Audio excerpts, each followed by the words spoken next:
When a billionaire's perfect evening shatters with 5 words on a napkin, she discovers the most expensive things in life aren't bought with money. They're lost through silence. What happens when the woman who built an empire from nothing realizes she's been blind to everything that mattered?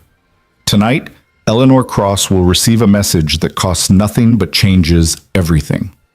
A single father working double shifts will risk his livelihood to tell a truth no one else dares to speak.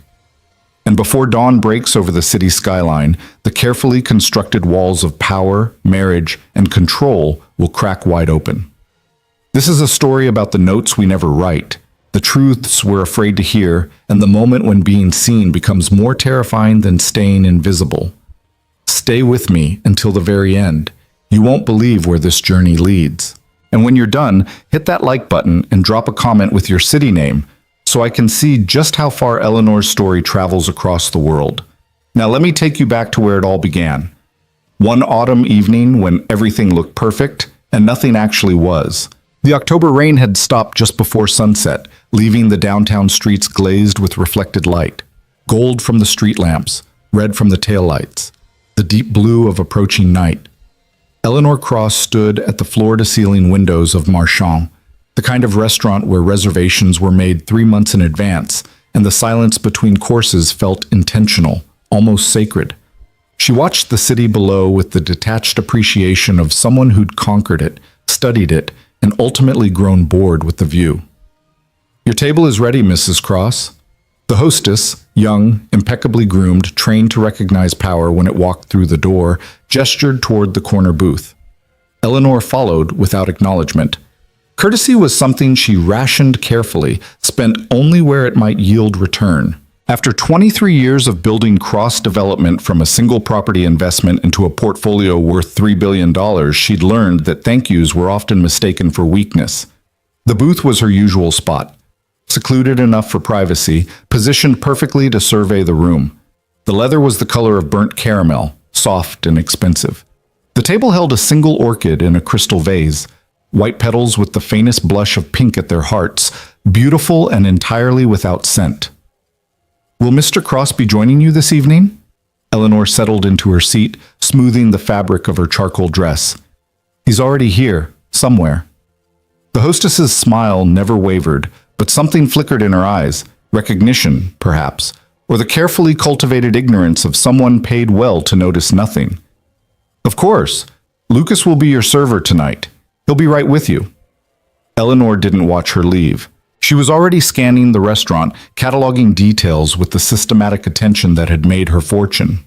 Marchand was performing well tonight. Every table filled, the low murmur of conversation punctuated by the gentle clink of silverware against bone china.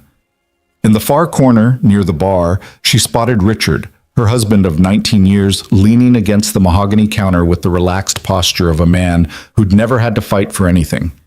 He was laughing at something, his head tilted back, his hand resting casually on the bar top. She felt nothing looking at him. Not anger, not affection, not even the distant fondness of long familiarity. Just a vague sense of furniture slightly out of place, something that belonged in the room but had somehow drifted from its proper position. "Good evening, Mrs. Cross." The voice came from her left, quiet, almost apologetic in its restraint. Eleanor turned to find a man in his mid-30s standing beside her table with a water pitcher and the careful posture of someone who'd learned to make himself small in large spaces. He had dark hair that needed cutting, tired eyes the color of coffee without cream, and the kind of lean build that suggested irregular meals and constant movement. "I'm Lucas. I'll be taking care of you tonight." Eleanor studied him for a moment. There was something unusual about his stillness, not the frozen anxiety of someone intimidated by wealth, but the deliberate quiet of someone conserving energy, spending nothing unnecessarily. His hands were steady as he poured water into her glass. No ring, no watch. A white button-down shirt that had been pressed carefully but showed wear at the collar. "The usual?" he asked. She raised an eyebrow. "You know my usual?" "The 2015 Chateau Margaux. You ordered it last month when you dined here with the mayor." He paused, meeting her gaze briefly before looking away. "You didn't touch your appetizer that night, but you finished your entree. The Dover Sole. Eleanor felt a small spike of interest, the first genuine feeling she'd experienced in hours. You have a good memory. It's part of the job. He pulled out a small notepad, pen poised. Should I bring the wine, or would you prefer to wait for Mr. Cross? Bring it now. He has his own agenda tonight. If Lucas caught the edge in her voice, he gave no indication. He simply nodded and turned toward the kitchen, moving through the crowded restaurant with the practiced efficiency of someone who knew exactly how much space his body occupied and how to minimize it. Eleanor watched him go, then redirected her attention to the menu she'd already memorized. The ritual of ordering was theater, a performance of consideration and choice when the decision had been made before she'd even left her office. She would have the burrata to start, the sole for her main course, nothing for dessert. She would drink exactly 2 glasses of wine. She would spend 90 minutes here, projecting the image of a woman who could afford leisure, then return to her penthouse and work until 2 in the morning because leisure was actually something she couldn't afford at all. Control. That was the architecture of her life. Every decision calculated, every variable accounted for, every risk assessed and either accepted or eliminated. It was what separated her from Richard, from the other people in this room, from the version of herself who'd grown up in a rented apartment with peeling wallpaper and a mother who worked 3 jobs to keep the lights on. Your wine, Mrs. Cross. Lucas reappeared, this time with a bottle and 2 glasses.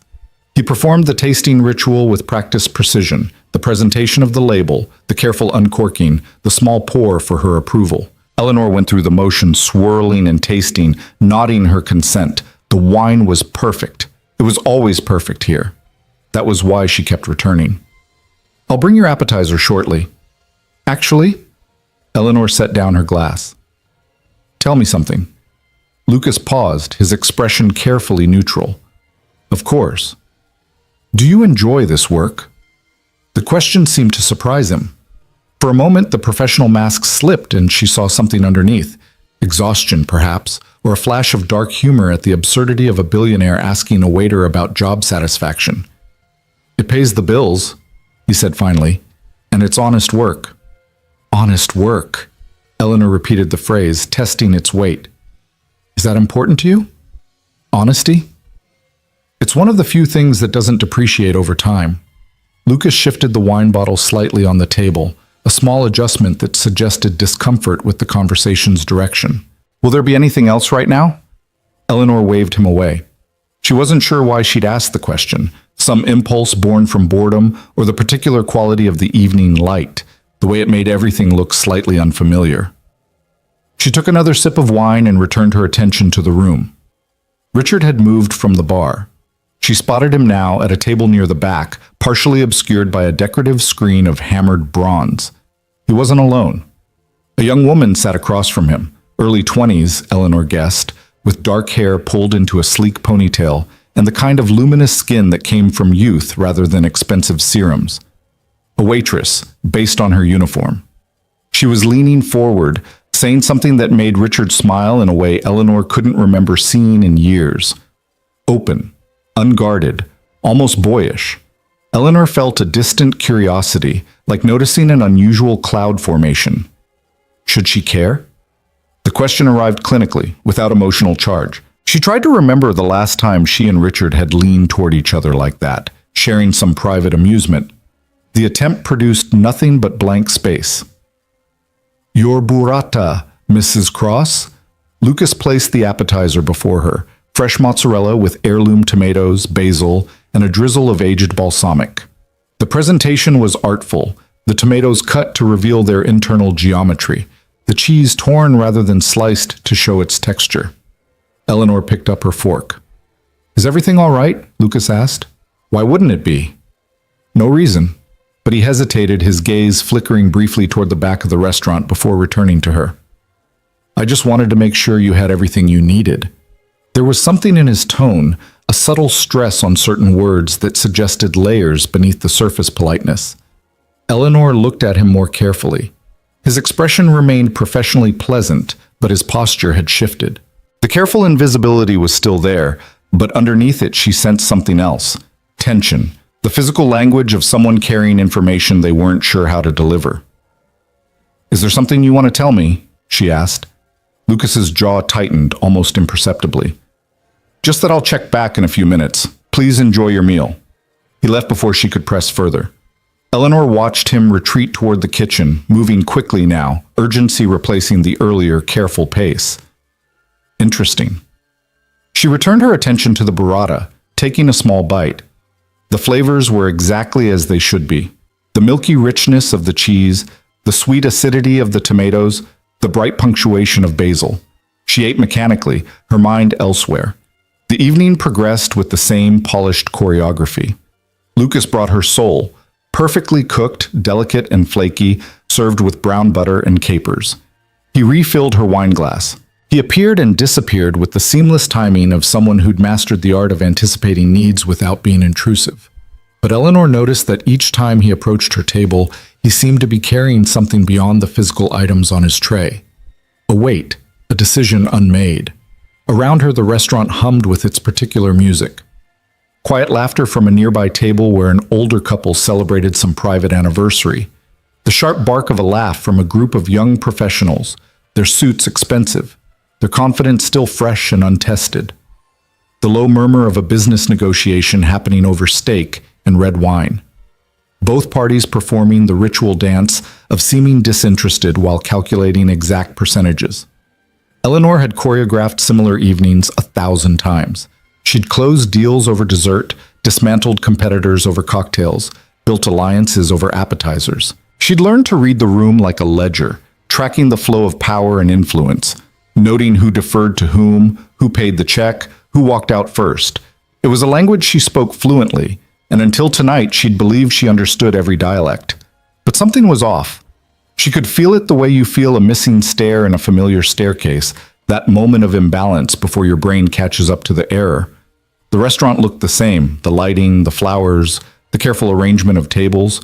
The people performed their expected roles.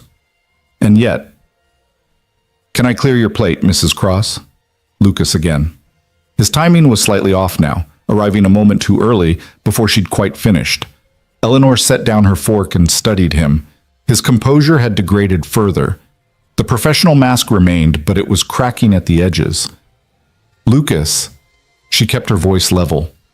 "What's wrong?" "Nothing's wrong."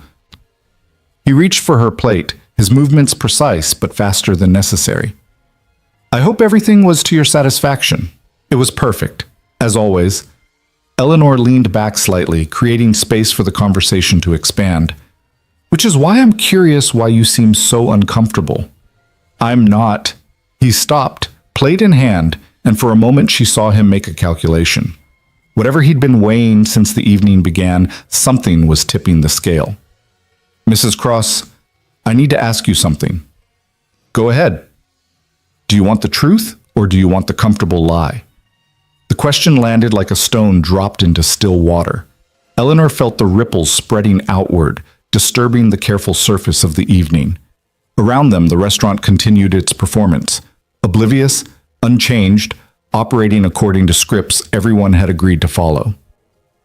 "I always want the truth," Eleanor said quietly. Lucas nodded, something shifting in his expression. Relief, perhaps, or resignation. "Then I need you to trust me for about 30 seconds. I'm going to bring you your check. When I do, I need you to look underneath it. Can you do that?" Eleanor's pulse kicked up slightly, the first genuine physical response she'd felt all evening. "Why not just tell me now?" "Because I have a daughter who depends on my paycheck." Lucas met her eyes directly for the first time, and she saw real fear there, mixed with something harder. Resolve. "Because I could lose my job for this. Because if I'm going to risk everything I've built, I need to do it the right way. The careful way. The way that gives you information without making me complicit in what happens next." "I don't understand." "You will." He turned away, then paused and looked back. "Mrs. Cross, I really am sorry." He disappeared into the crowd before she could respond. Eleanor sat motionless, her mind racing through possibilities, trying to map the territory of what was about to happen. A problem with the restaurant? Unlikely. Lucas's discomfort seemed personal, directed specifically at her.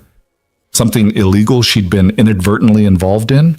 Possible, but that didn't match the apologetic tone. She looked toward the back of the restaurant.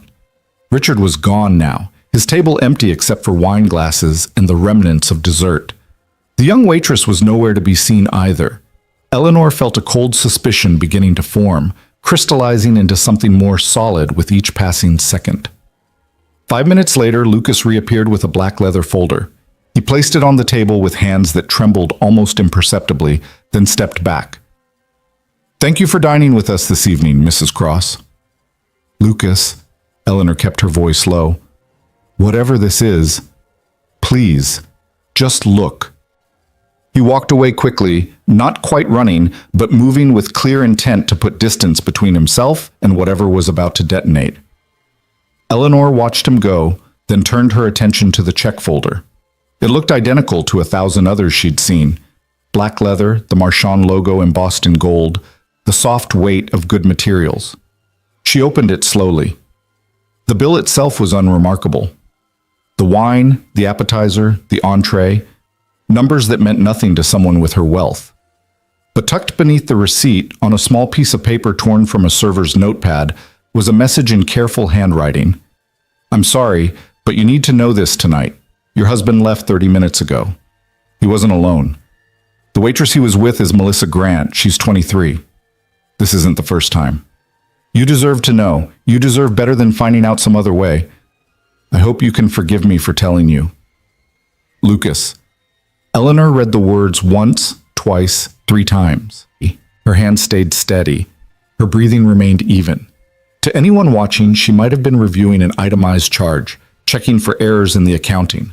But inside, something fundamental was shifting, tectonic plates grinding against each other, the slow, inevitable movement that precedes earthquakes. She set down the folder carefully, picked up her wine glass and finished the remaining burgundy liquid in one swallow, placed the glass back on the table with precise gentleness. Then she reached into her purse, extracted her credit card, and tucked it into the folder without looking at the total. The world had not changed around her. The restaurant continued its elegant performance. Piano music drifted from somewhere in the background, something classical and soothing. The couple at the next table was ordering dessert. A waiter passed by with a tray of champagne flutes, the bubbles rising like tiny ascending prayers. But Eleanor's perfect evening, the controlled, predictable, entirely manageable evening she'd planned, had cracked open. And standing in the wreckage was the question she'd been avoiding for longer than she wanted to calculate. When had she stopped being seen? When had the woman who missed nothing become completely invisible in her own marriage? She thought about Richard's face when he leaned toward the young waitress. Open, unguarded, present, the way he used to look at her back when she was building her company from nothing, and he was the charming lawyer who made her laugh during 18-hour workdays. Back when they talked about everything and nothing, when proximity meant connection rather than just shared real estate. When had that changed? The question arrived without answer, echoing in the space where certainty used to live. Eleanor looked around the restaurant, seeing it differently now. Not as a stage where she performed success, but as a collection of small human dramas. That couple celebrating their anniversary, how many years had they fought to stay present for each other? The business negotiation 3 tables over, how many sacrifices had built those careers? Even the young professionals with their fresh confidence, how many of them would look up one day and realize they'd stopped seeing the people closest to them? Lucas emerged from the kitchen, moving toward her table with obvious reluctance. His professional mask was completely gone now, replaced by naked apprehension. He was a man who'd just thrown a grenade and was waiting to see if he'd survive the explosion. Eleanor signed the receipt without looking at it, adding a tip that was twice the cost of the meal. Then she pulled out a business card, cream-colored, embossed, the cross-development logo in understated gray, and wrote on the back, "Thank you for your honesty. Call me tomorrow, 10 a.m. We should talk." She placed it on top of the folder and stood, gathering her purse. Lucas had reached the table now, his eyes fixed on the folder as if it might detonate. "Mrs. Cross, Read the card." Eleanor's voice was steady, controlled, the same tone she used in boardrooms when negotiating deals worth millions. "And Lucas, you did the right thing. That takes more courage than most people have." She walked out of Marchand with her head high, her pace measured, her expression revealing nothing. To anyone watching, she was simply a wealthy woman concluding an elegant dinner. They couldn't see the tremor starting deep in her chest, the cold spreading through her limbs, the way the ground beneath her feet suddenly felt uncertain. The October night had grown colder during her meal. Eleanor stood on the sidewalk, watching her breath form small clouds in the air. Her driver was waiting half a block away. She could see the black town car, the subtle running lights. She could call him over, ride home in silence, return to the penthouse where Richard was probably already sleeping, oblivious or unconcerned about her absence. But she didn't move. Instead, she pulled out her phone and opened her calendar. Tomorrow was packed. A meeting with investors at 8, a site inspection at 11, conference calls stacked throughout the afternoon. The architecture of efficiency she'd built, day by day, year by year. The life that looked perfect from the outside and felt increasingly hollow from within. Eleanor thought about the note, the careful handwriting, the apologetic tone, the risk Lucas had taken, knowing he might lose everything by telling her a truth no one else had dared to speak. You deserve better than finding out some other way. Did she? The question arrived with uncomfortable weight. She'd built an empire on ruthless precision, on seeing inefficiency and eliminating it, on treating relationships as strategic alliances rather than emotional investments. She'd prided herself on control, on never being surprised, on always being 3 steps ahead of everyone else. And somehow, while she was looking everywhere else, she'd stopped seeing what was right in front of her, or perhaps worse, she'd seen it and simply filed it away as irrelevant data, a problem that didn't affect the bottom line. A young couple walked past, arms linked, laughing about something private and small. Eleanor watched them disappear around the corner, their happiness so casual and unexamined they probably didn't even recognize it as remarkable. When was the last time she'd laughed like that? When was the last time Richard had? The answer was somewhere in the past, buried under years of accumulated indifference. Eleanor finally signaled to her driver. The town car pulled up smoothly, and Martin, 60 years old, unfailingly professional, someone who'd worked for her for a decade and remained a careful stranger, opened the door. Home, Mrs. Cross? She hesitated, one foot already in the car. Home. The word felt incorrect somehow, like calling a hotel room home just because you'd stayed there for 19 years. Yes, she said finally, home. She settled into the leather seat as Martin pulled into traffic. Through the tinted windows, the city slid past, the gleaming towers she'd helped build, the construction cranes marking future developments, the streets she knew like a map she'd memorized. Her city, her kingdom, her carefully constructed empire.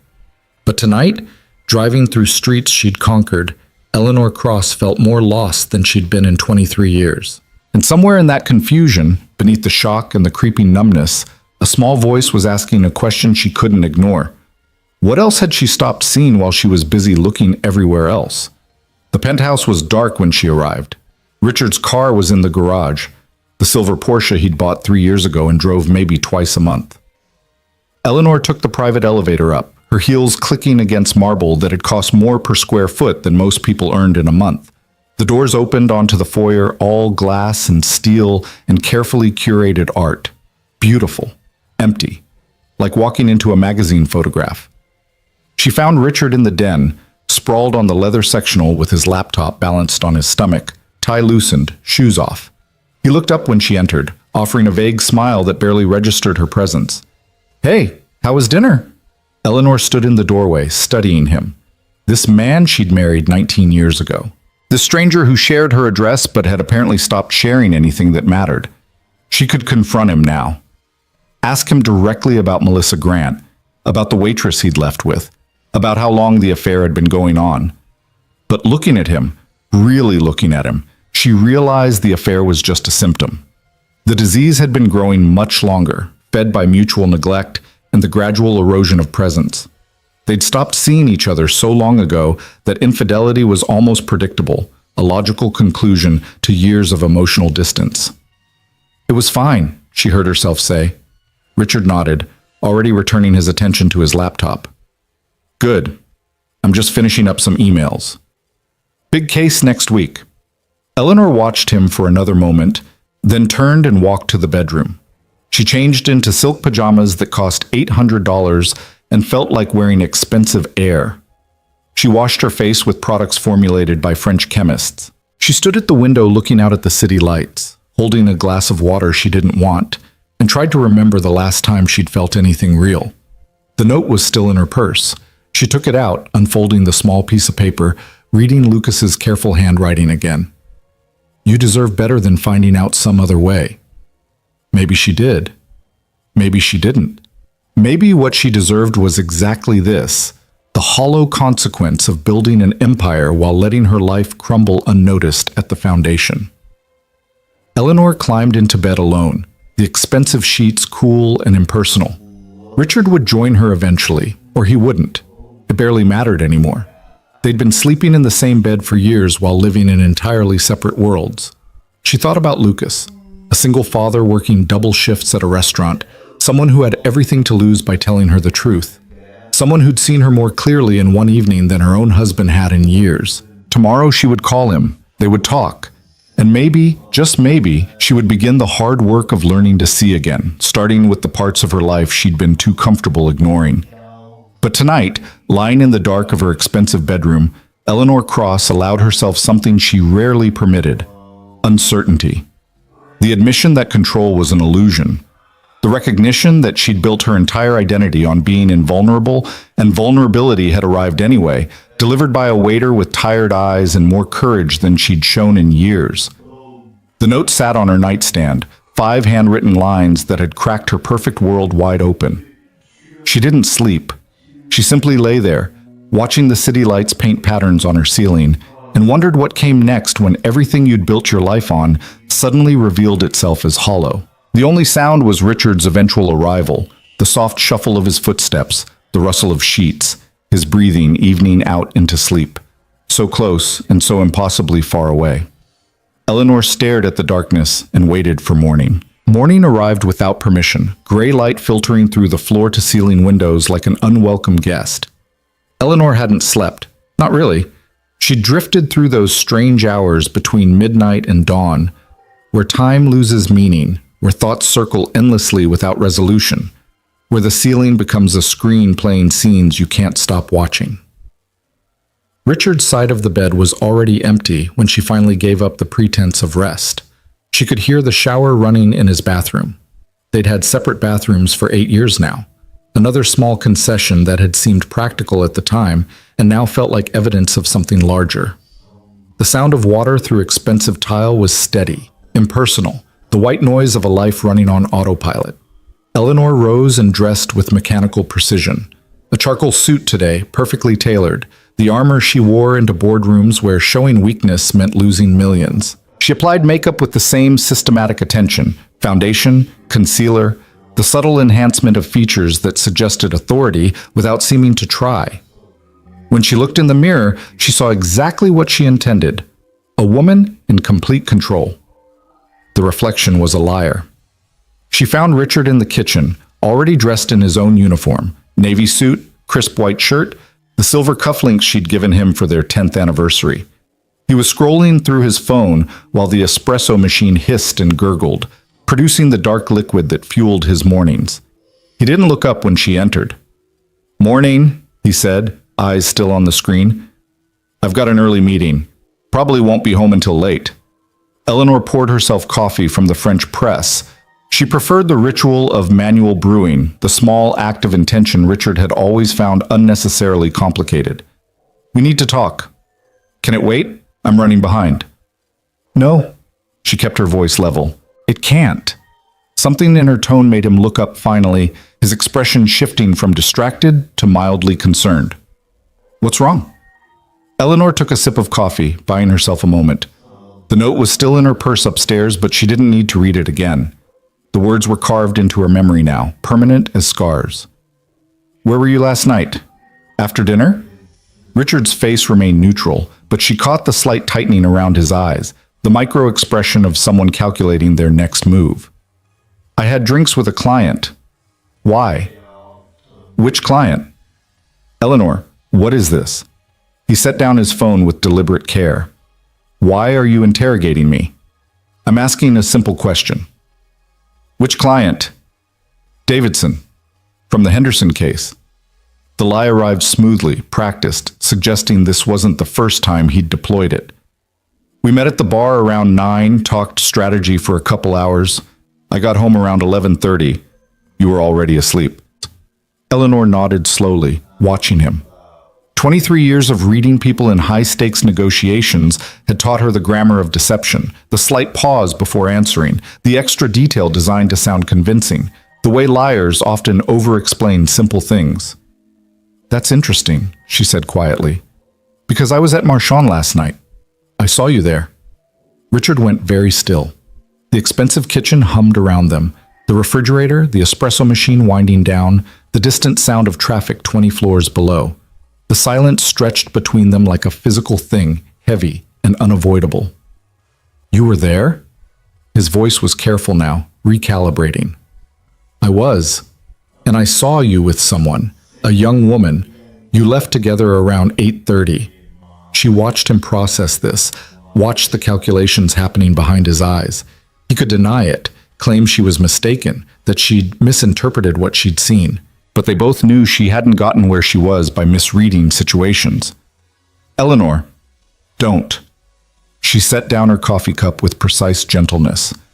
I'm not interested in explanations right now. I need you to answer one question honestly. Can you do that? Richard leaned against the counter, his posture shifting from defensive to something more tired.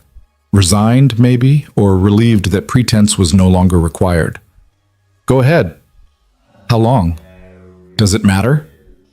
Answer the question, Richard. He looked away, studying the marble countertop as if it held some answer he'd been searching for. When he spoke, his voice was flat, emotionless. 6 months. Maybe 7.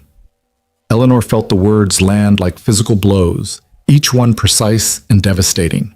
She'd known, the note had told her, her own observations had confirmed it, but hearing him say it out loud made it real in a way that bypassed all her careful defenses. 6 months, she repeated. You've been sleeping with a 23-year-old waitress for half a year. Her age doesn't matter. Doesn't it? Eleanor felt something cold rising in her chest. Not quite anger, but something sharper. A woman young enough to be your daughter. Someone who probably makes minimum wage plus tips while you pull down $500,000 a year. You don't think there's a power imbalance there? You don't think that matters? Jesus, Eleanor. Richard's composure cracked slightly, frustration bleeding through. You want to make this about ethics? About fairness? Where was your concern about power dynamics when you fired 300 people last year to boost quarterly profits? That's business. And this is what exactly? A moral failing? A betrayal of sacred vows? He laughed, but there was no humor in it. When was the last time we actually talked? When was the last time you looked at me like I was something other than a line item in your perfect life? Eleanor opened her mouth to respond, then closed it, because he wasn't entirely wrong. She tried to remember the last real conversation they'd had, something beyond logistics and schedules, beyond the transactional exchange of information that passed for communication. The attempt produced nothing but empty space. That doesn't justify infidelity, she said finally. No, it doesn't. Richard picked up his coffee cup, took a long swallow, set it down again. I'm not trying to justify it. I'm just trying to explain why a life that looks perfect from the outside can feel completely hollow from within. The words hung between them, too honest to ignore. Eleanor felt something shifting in her chest. Not forgiveness, not understanding, but a reluctant recognition that the failure here was more complex than simple betrayal. They'd built this together, brick by brick, compromise by compromise. The house of their marriage had been beautiful from the outside, but neither of them had noticed when it became uninhabitable. So what now? She asked. I don't know. Richard met her eyes, and for the first time in years, she saw something genuine there. Sadness, maybe, or the exhausted relief of someone who'd been holding their breath for too long. What do you want? Eleanor considered the question. What did she want? A divorce seemed obvious, clean, efficient, the logical conclusion to a failed partnership. But standing in her perfect kitchen with her unfaithful husband, she realized the betrayal that hurt most wasn't his affair. It was the slow erosion of presence they'd both allowed, the mutual decision to stop really seeing each other. "I want the truth," she said. "All of it. Who is she?" "Her name is Melissa. She works at Marchand. She's—" Richard paused, choosing his words carefully.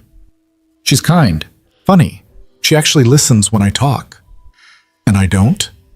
Do you?" The question arrived without malice, just exhausted honesty. "When was the last time we had a conversation that wasn't about calendars or bank accounts or the next acquisition you're planning?"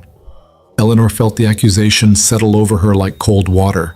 She wanted to deny it, to defend herself, to point out all the ways she'd maintained their life, the penthouse, the cars, the lifestyle he enjoyed without question. But the defense felt hollow even before she spoke it. "I built this life for us," she said quietly. "I know, and I'm grateful for that. But Eleanor, you built an empire and forgot to leave room for anything else, including me." The words hurt because they were true.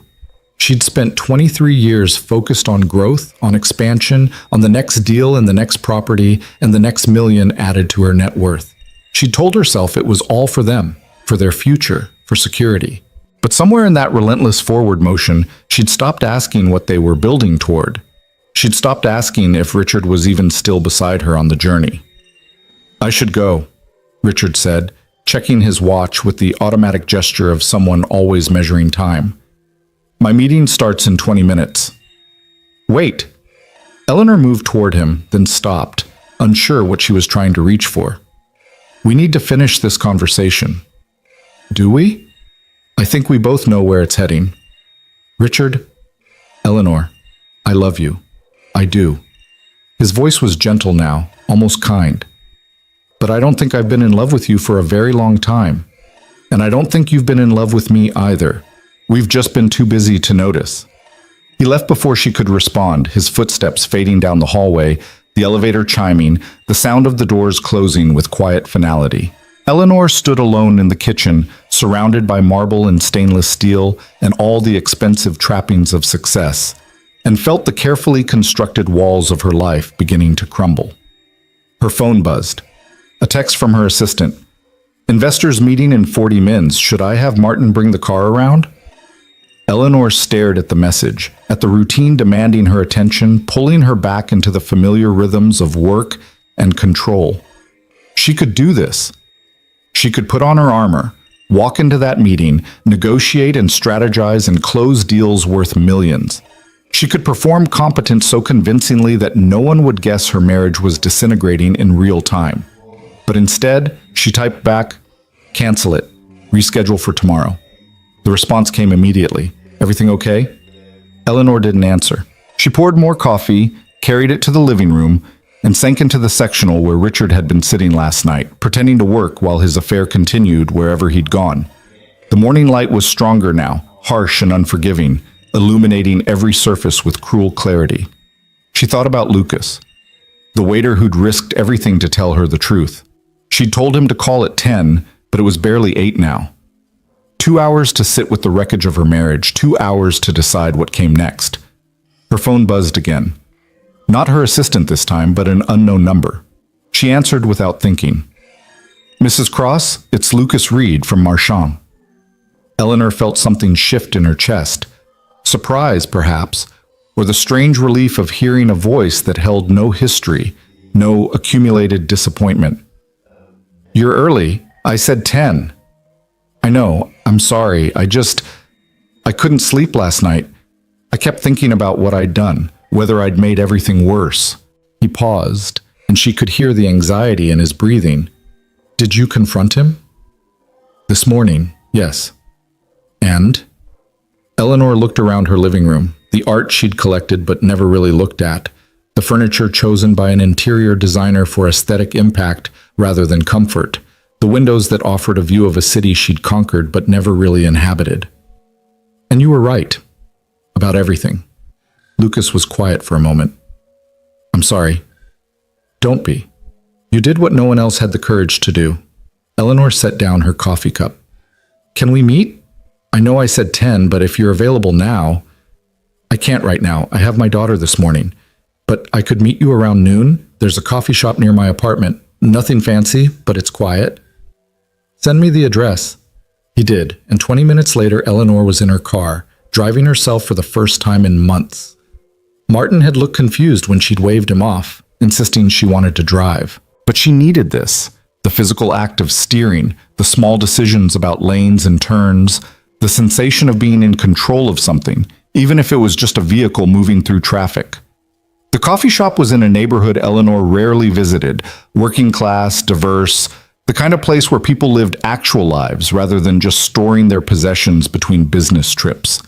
She found parking on the street, fed quarters into a meter with the hands that had forgotten how to perform such mundane tasks, and pushed through the door. Lucas was already there, sitting at a corner table with a mug of something steaming. He looked different in daylight, without the formal uniform and professional mask. Jeans and a faded blue Henley, his hair slightly mussed, the exhaustion more visible without restaurant lighting to soften it. A small girl sat beside him, maybe 7 or 8 years old, with dark curls and serious eyes, working on a coloring book with intense concentration. He stood when Eleanor approached, his posture uncertain. Mrs. Cross, thank you for coming. Call me Eleanor, please. She looked at the child, who was watching her with open curiosity. And who's this? This is my daughter, Sophie. Say hello, sweetheart. Hello. Sophie's voice was soft but clear. Are you my dad's friend? Eleanor felt something catch in her throat. The simple directness of the question, the assumption that adults who met for coffee must be friends. I suppose I might be. Is that okay with you? Sophie considered this seriously, then nodded. Okay, but don't talk too loud. I'm coloring. I'll be very quiet.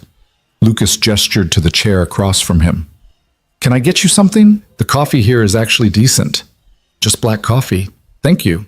He disappeared toward the counter, leaving Eleanor alone with Sophie. The girl had returned to her coloring book, an elaborate page of butterflies and flowers that she was filling in with meticulous attention to staying inside the lines. Eleanor watched her work, fascinated by the concentration, the small tongue poking out slightly as Sophie chose between 2 shades of purple. You're very good at that, Eleanor said. I practice. Sophie didn't look up. My dad says if you practice something enough, you get better, so I practice coloring every day. That's very wise advice. He's good at advice.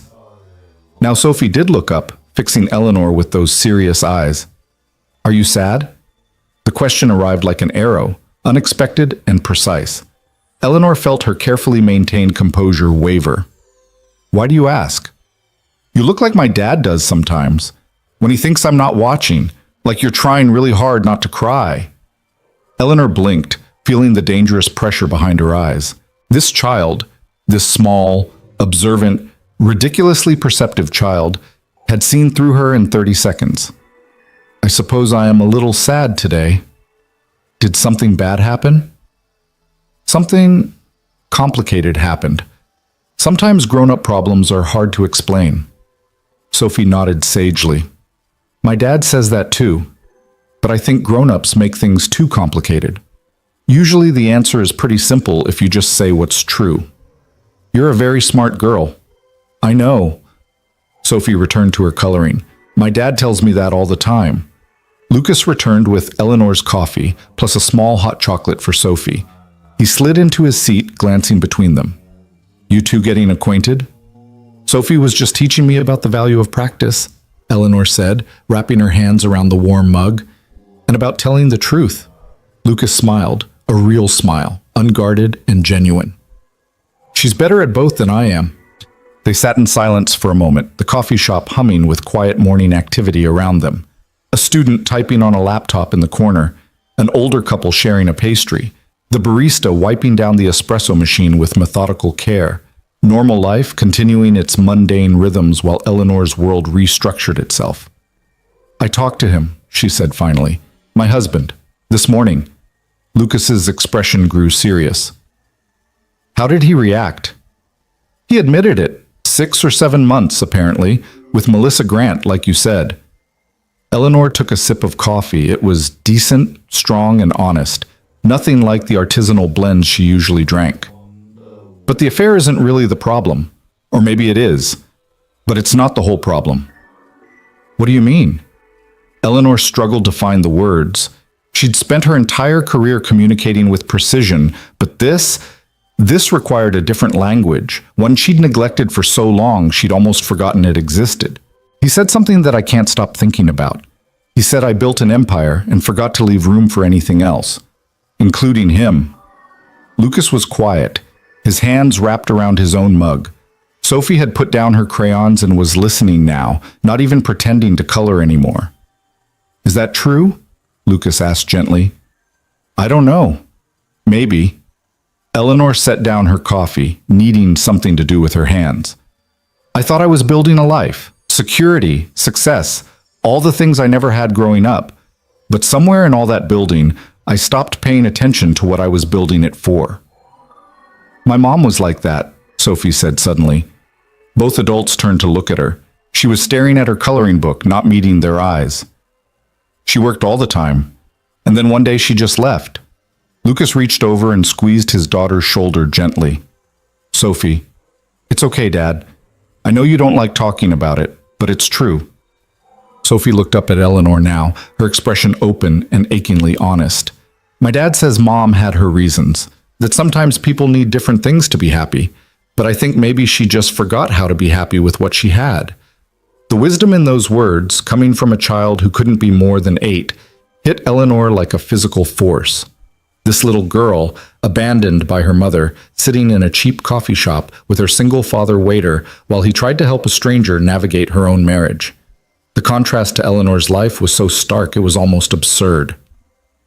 I'm sorry that happened to you, Eleanor said quietly. Sophie shrugged, a gesture too adult for her small frame. It's okay. I have my dad, and he's always here. Lucas's eyes were bright with something that might have been tears. He cleared his throat, looking away briefly before meeting Eleanor's gaze again. I didn't bring her to make you feel guilty. I didn't have childcare this morning, and I wanted to meet you like you asked. I'm glad you brought her. Eleanor meant it. Something about Sophie's presence made this conversation feel more real, less like theater. She's remarkable. She is. Lucas smiled at his daughter with such uncomplicated love that Eleanor felt something twist in her chest. She's the only thing I ever did completely right. Why did you tell me? Eleanor asked abruptly. Last night. Why risk your job? Lucas considered the question, his fingers tracing patterns on the side of his mug. Because I've seen you there before, at Marchand. Always alone, always working through dinner on your laptop or your phone. And I've seen the way your husband treats the staff, the way he treats everyone actually. Like we're not quite real, like we're just background scenery in his life. That bothered you? It did. But what really bothered me was watching you sit there, completely unaware that he was 20 feet away with someone else. You deserve to know, not because I'm some moral crusader, but because... He stopped, choosing his words carefully. Because invisibility is a kind of cruelty, and I know what it feels like to be invisible. Eleanor thought about his careful observation last night, the way he'd cataloged her preferences, remembered her order from a month prior, noticed details that everyone else overlooked. He'd made himself invisible as a survival strategy, but in doing so, he'd learned to really see other people, while she'd spent years demanding to be seen, to be recognized, to have her presence acknowledged, and in the process, she'd stopped seeing anyone else. What do I do now? The question escaped before she could stop it, vulnerable and unguarded.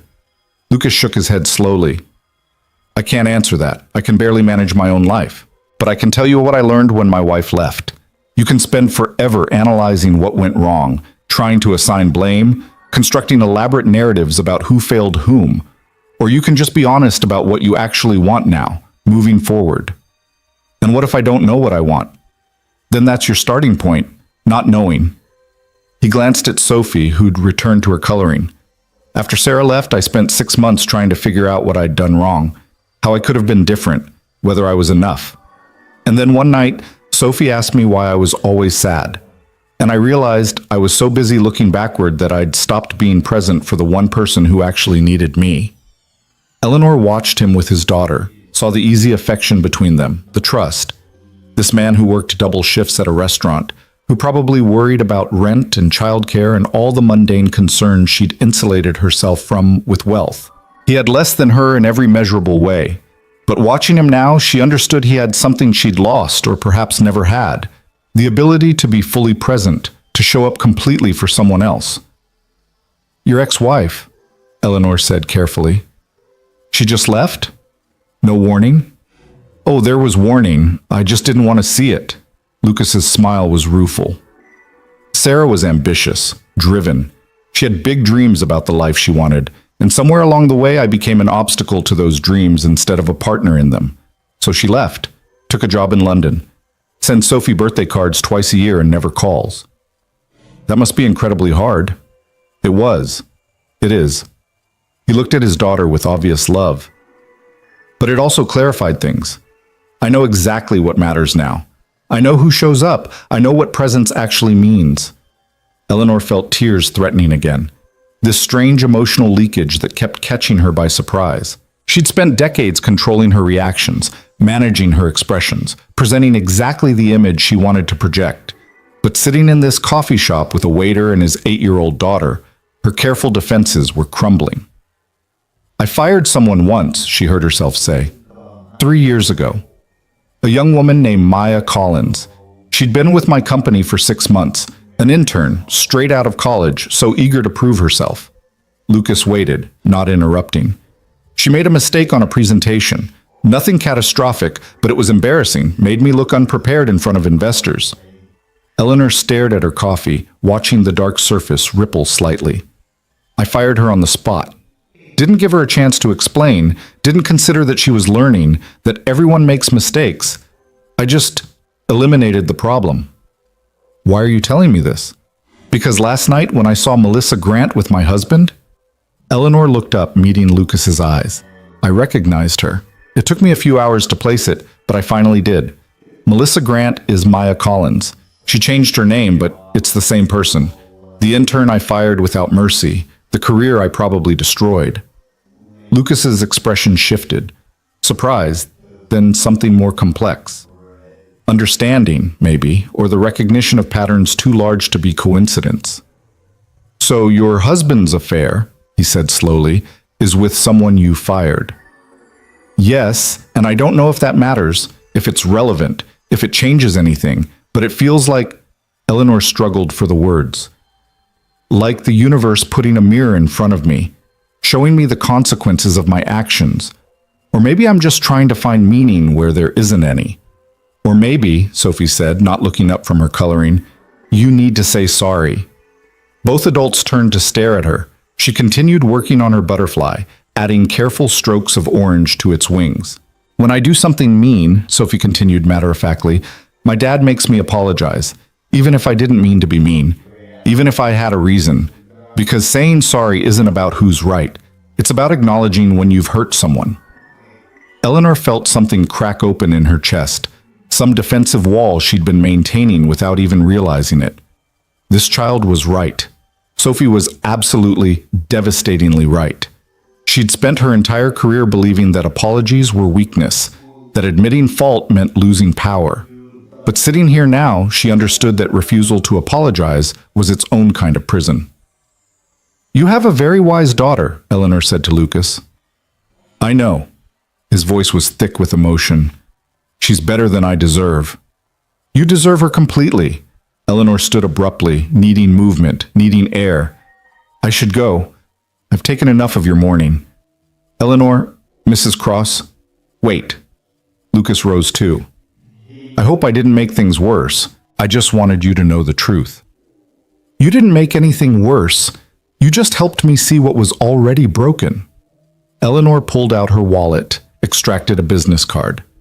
"This has my direct number. If you ever need anything, a reference, a new job, help with childcare costs, please call me. I mean that." Lucas took the card, handling it like it might detonate. "You don't owe me anything. I owe you honesty and gratitude. You had the courage to risk everything to tell me the truth. That's worth more than you know." She turned to leave, then paused. Sophie was watching her with those serious, knowing eyes. "Sophie, thank you for your wisdom today. I needed to hear it. You're welcome. Sophie smiled, the first real smile Eleanor had seen from her.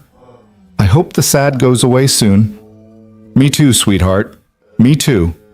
Eleanor walked out of the coffee shop into bright October sunlight that felt too cheerful for her mood. Her hands were shaking slightly as she unlocked her car. She sat behind the wheel for a long moment, not starting the engine, just breathing. Her phone showed 17 missed calls.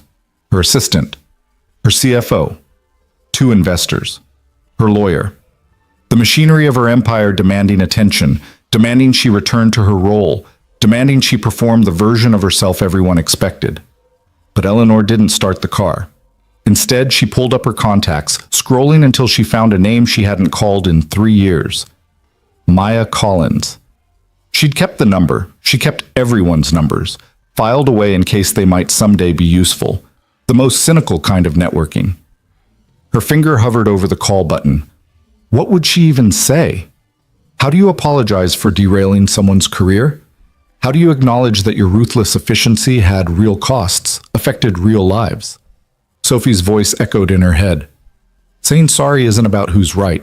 It's about acknowledging when you've hurt someone. Eleanor pressed call. The phone rang once, twice, 3 times. Then a familiar voice, younger than she remembered, uncertain. Hello? Maya, this is Eleanor Cross. I need to talk to you, and I need to apologize. The silence on the other end of the line stretched so long, Eleanor thought Maya might have hung up. She sat in her car outside the coffee shop, phone pressed to her ear, listening to the sound of breathing that suggested shock, confusion, maybe anger. Mrs. Cross? Maya's voice finally came, carefully controlled. I'm sorry. I think I misheard you. Did you say you wanted to apologize? I did, and I do. Eleanor watched a young mother push a stroller past her car, the ordinary rhythm of other people's lives continuing while hers fractured. I know this is unexpected. I know I have no right to call you after 3 years, but I need to talk to you, in person, if you're willing. Why now? The question was sharp, direct. You destroyed my career 3 years ago without a second thought. You didn't just fire me. You made sure I couldn't get another job in the industry. You blacklisted me, Mrs. Cross. So forgive me if I'm a little confused about this sudden attack of conscience. Eleanor closed her eyes, the words landing like deserved blows. She'd forgotten about that, the calls she'd made to her network, the casual mentions that Maya Collins was unreliable, not ready for professional work. She'd thought she was protecting her reputation. She'd actually been destroying someone else's future. You're right, Eleanor said quietly. Everything you just said is true, and I can't undo what I did, but I can try to make it right, or at least acknowledge the damage I caused. Please, Maya, one conversation, anywhere you want, any time that works for you. Another long silence. Eleanor could hear voices in the background, restaurant noise, the clatter of dishes, someone calling out orders. Maya was at work, probably. At Marchand, where she'd rebuilt her life after Eleanor had demolished it. I get off at 3, Maya said finally. There's a park 2 blocks from the restaurant, Riverside Park near the fountain. I'll give you 30 minutes, that's all? Thank you. I'll be there. The line went dead.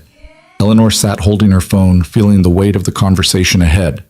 She'd faced hostile boardrooms, aggressive negotiators, investors looking for any weakness to exploit. But somehow, this felt more daunting. This wasn't about money or power or strategic advantage. This was about looking directly at the consequences of her own cruelty. She checked her watch. 4.5 hours until the meeting. Time she should spend at the office, managing the 17 crises her missed calls probably represented. Instead, she texted her assistant. Taking the day, handle what you can, defer the rest. I'll explain tomorrow. The response came immediately. Are you okay?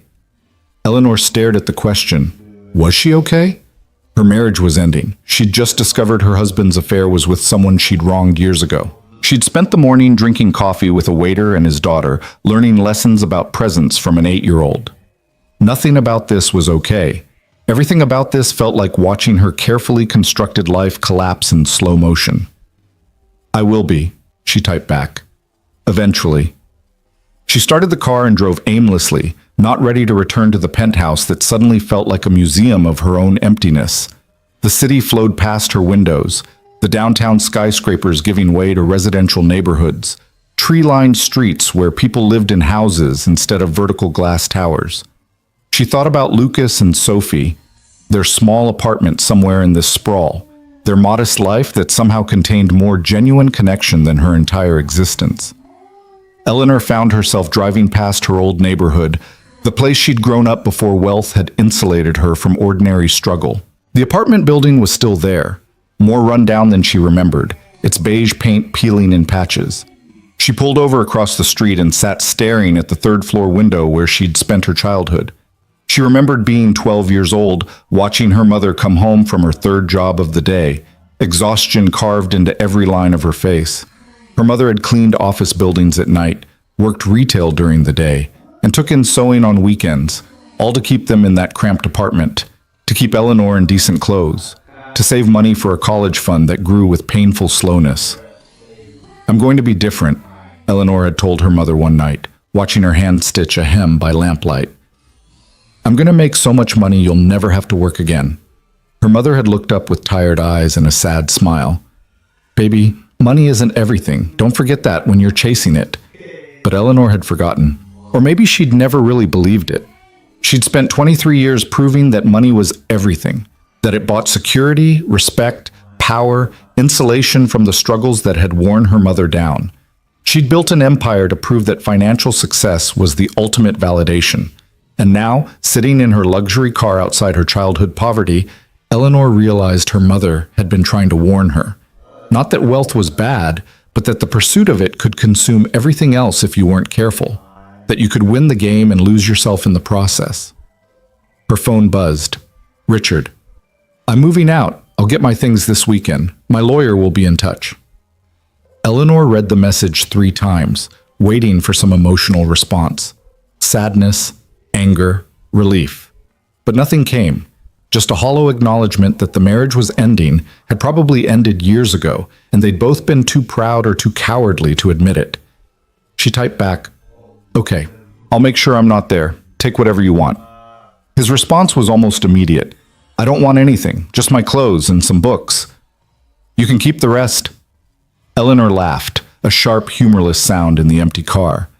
They'd accumulated 19 years of possessions together, and he wanted none of it. Because none of it actually mattered. They'd filled their home with expensive things to disguise the fact that they'd stopped filling it with love, connection, presence. The stuff was just set dressing for a play neither of them wanted to perform anymore. She drove to Riverside Park early, needing time to prepare herself for the confrontation ahead. The park was beautiful in the afternoon light, old trees dropping gold and crimson leaves, the fountain sending up plumes of water that caught the sun, creating small rainbows. She found a bench near the fountain and sat watching families, joggers, an elderly man feeding pigeons with careful, economical gestures. "Mrs. Cross!" Eleanor turned to find Maya standing behind her. 3 years had changed her. She looked older, harder, the eager brightness Eleanor remembered replaced by something more guarded. She wore jeans and a simple sweater, her hair pulled back in a practical ponytail. Without the marchand uniform, she looked like what she was, a young woman trying to survive in a city that chewed up people without connections. "Maya, thank you for coming." Eleanor gestured to the bench.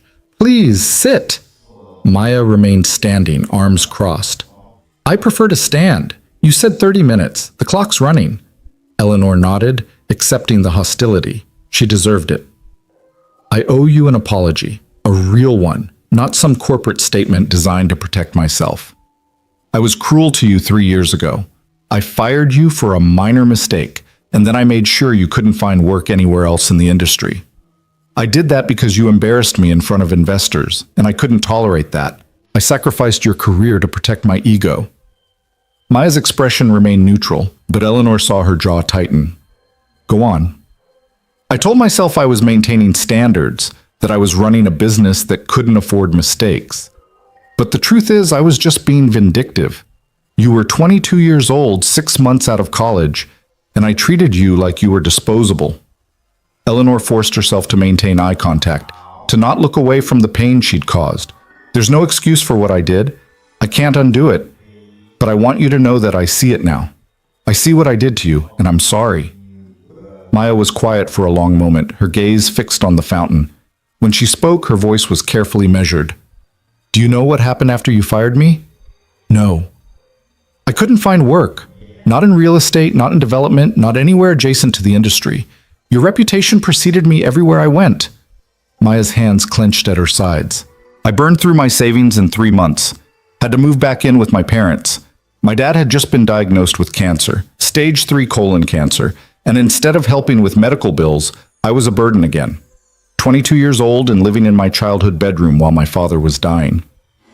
Eleanor felt something cold spreading through her chest.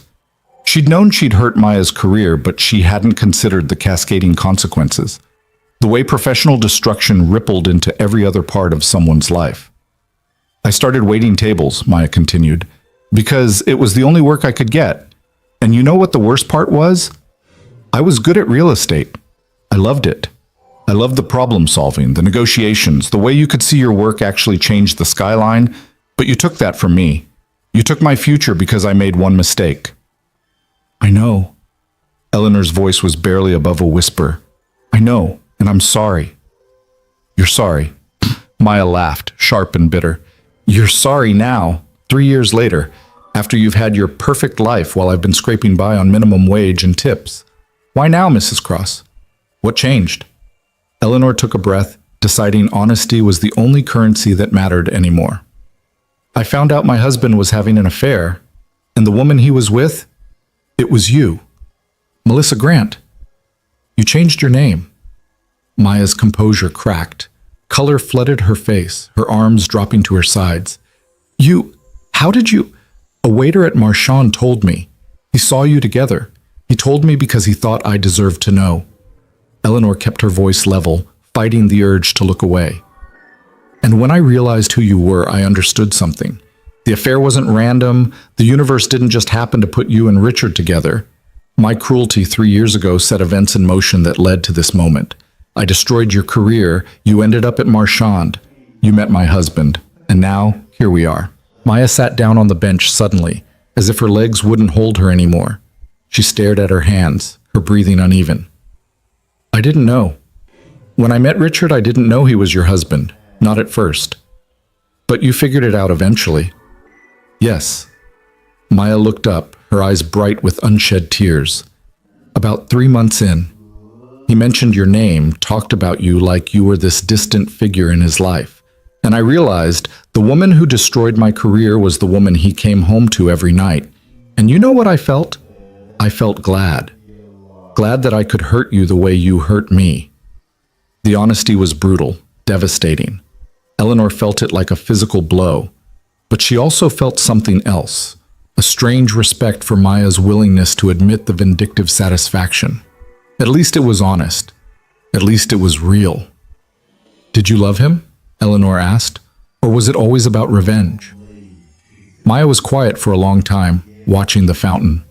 I don't know, maybe both. Maybe neither. He was kind to me. He listened. He made me feel like I mattered. And yes, there was something satisfying about being chosen by the husband of the woman who'd made me feel worthless, but she stopped, struggling with the words. But it also felt hollow, like I was trying to fill a hole in myself with someone else's life.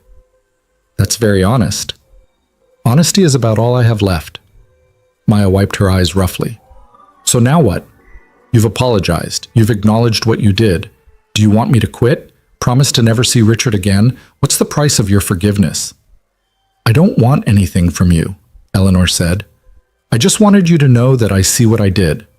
And I want to make it right, if that's even possible. How?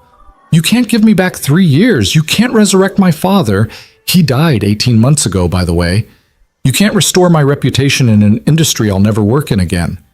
Eleanor felt the words like stones, each one heavy with earned resentment. Maya was right. There was no fixing this, no transaction that could balance the scales. But maybe there was something else she could offer. What if you could work in real estate again? Eleanor asked carefully. What if I helped rebuild what I destroyed? Maya's laugh was harsh. You think I'd work for you after everything? Not for me. For yourself. Eleanor pulled out her phone, scrolling through her contacts. I know people across the industry, good people who owe me favors. I can make calls. I can open doors. I can give you back the career I took from you. And what would you get out of that? A clean conscience? No. My conscience will never be clean, but maybe I could help you get back something I stole. Eleanor met Maya's eyes. You said you loved real estate, that you were good at it. Let me help you prove that to the world. Maya stared at her, something shifting in her expression. Suspicion warred with hope. Resentment fought against the desperate desire to believe. Why would you do this? Because I spent 23 years believing that success meant crushing anyone in my way. Because I built an empire on the assumption that efficiency mattered more than humanity. Because Eleanor's voice cracked slightly. Because a single father and his 8-year-old daughter taught me this morning that apologies mean acknowledging when you've hurt someone. And I hurt you, Maya. I hurt you badly. And I need to try to make it right. Maya was crying now, not bothering to hide it. I don't know if I can forgive you. I'm not asking for forgiveness. I'm asking for a chance to help repair what I broke. They sat in silence, the fountain splashing behind them, the autumn sun warm on their faces. Around them, life continued. Joggers passing, children laughing, dogs pulling their owners toward interesting smells. The ordinary miracle of a Tuesday afternoon in the city. Okay, Maya said finally, her voice small. Okay, I'll let you help, but not because I forgive you, because I deserve a second chance, because I've spent 3 years in limbo and I'm tired of being stuck. That's fair. Eleanor pulled out a business card, wrote several numbers on the back. These are direct lines to 3 executives I trust.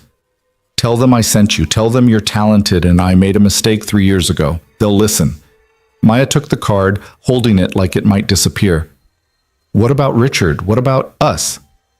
That's between you and him, and between him and me.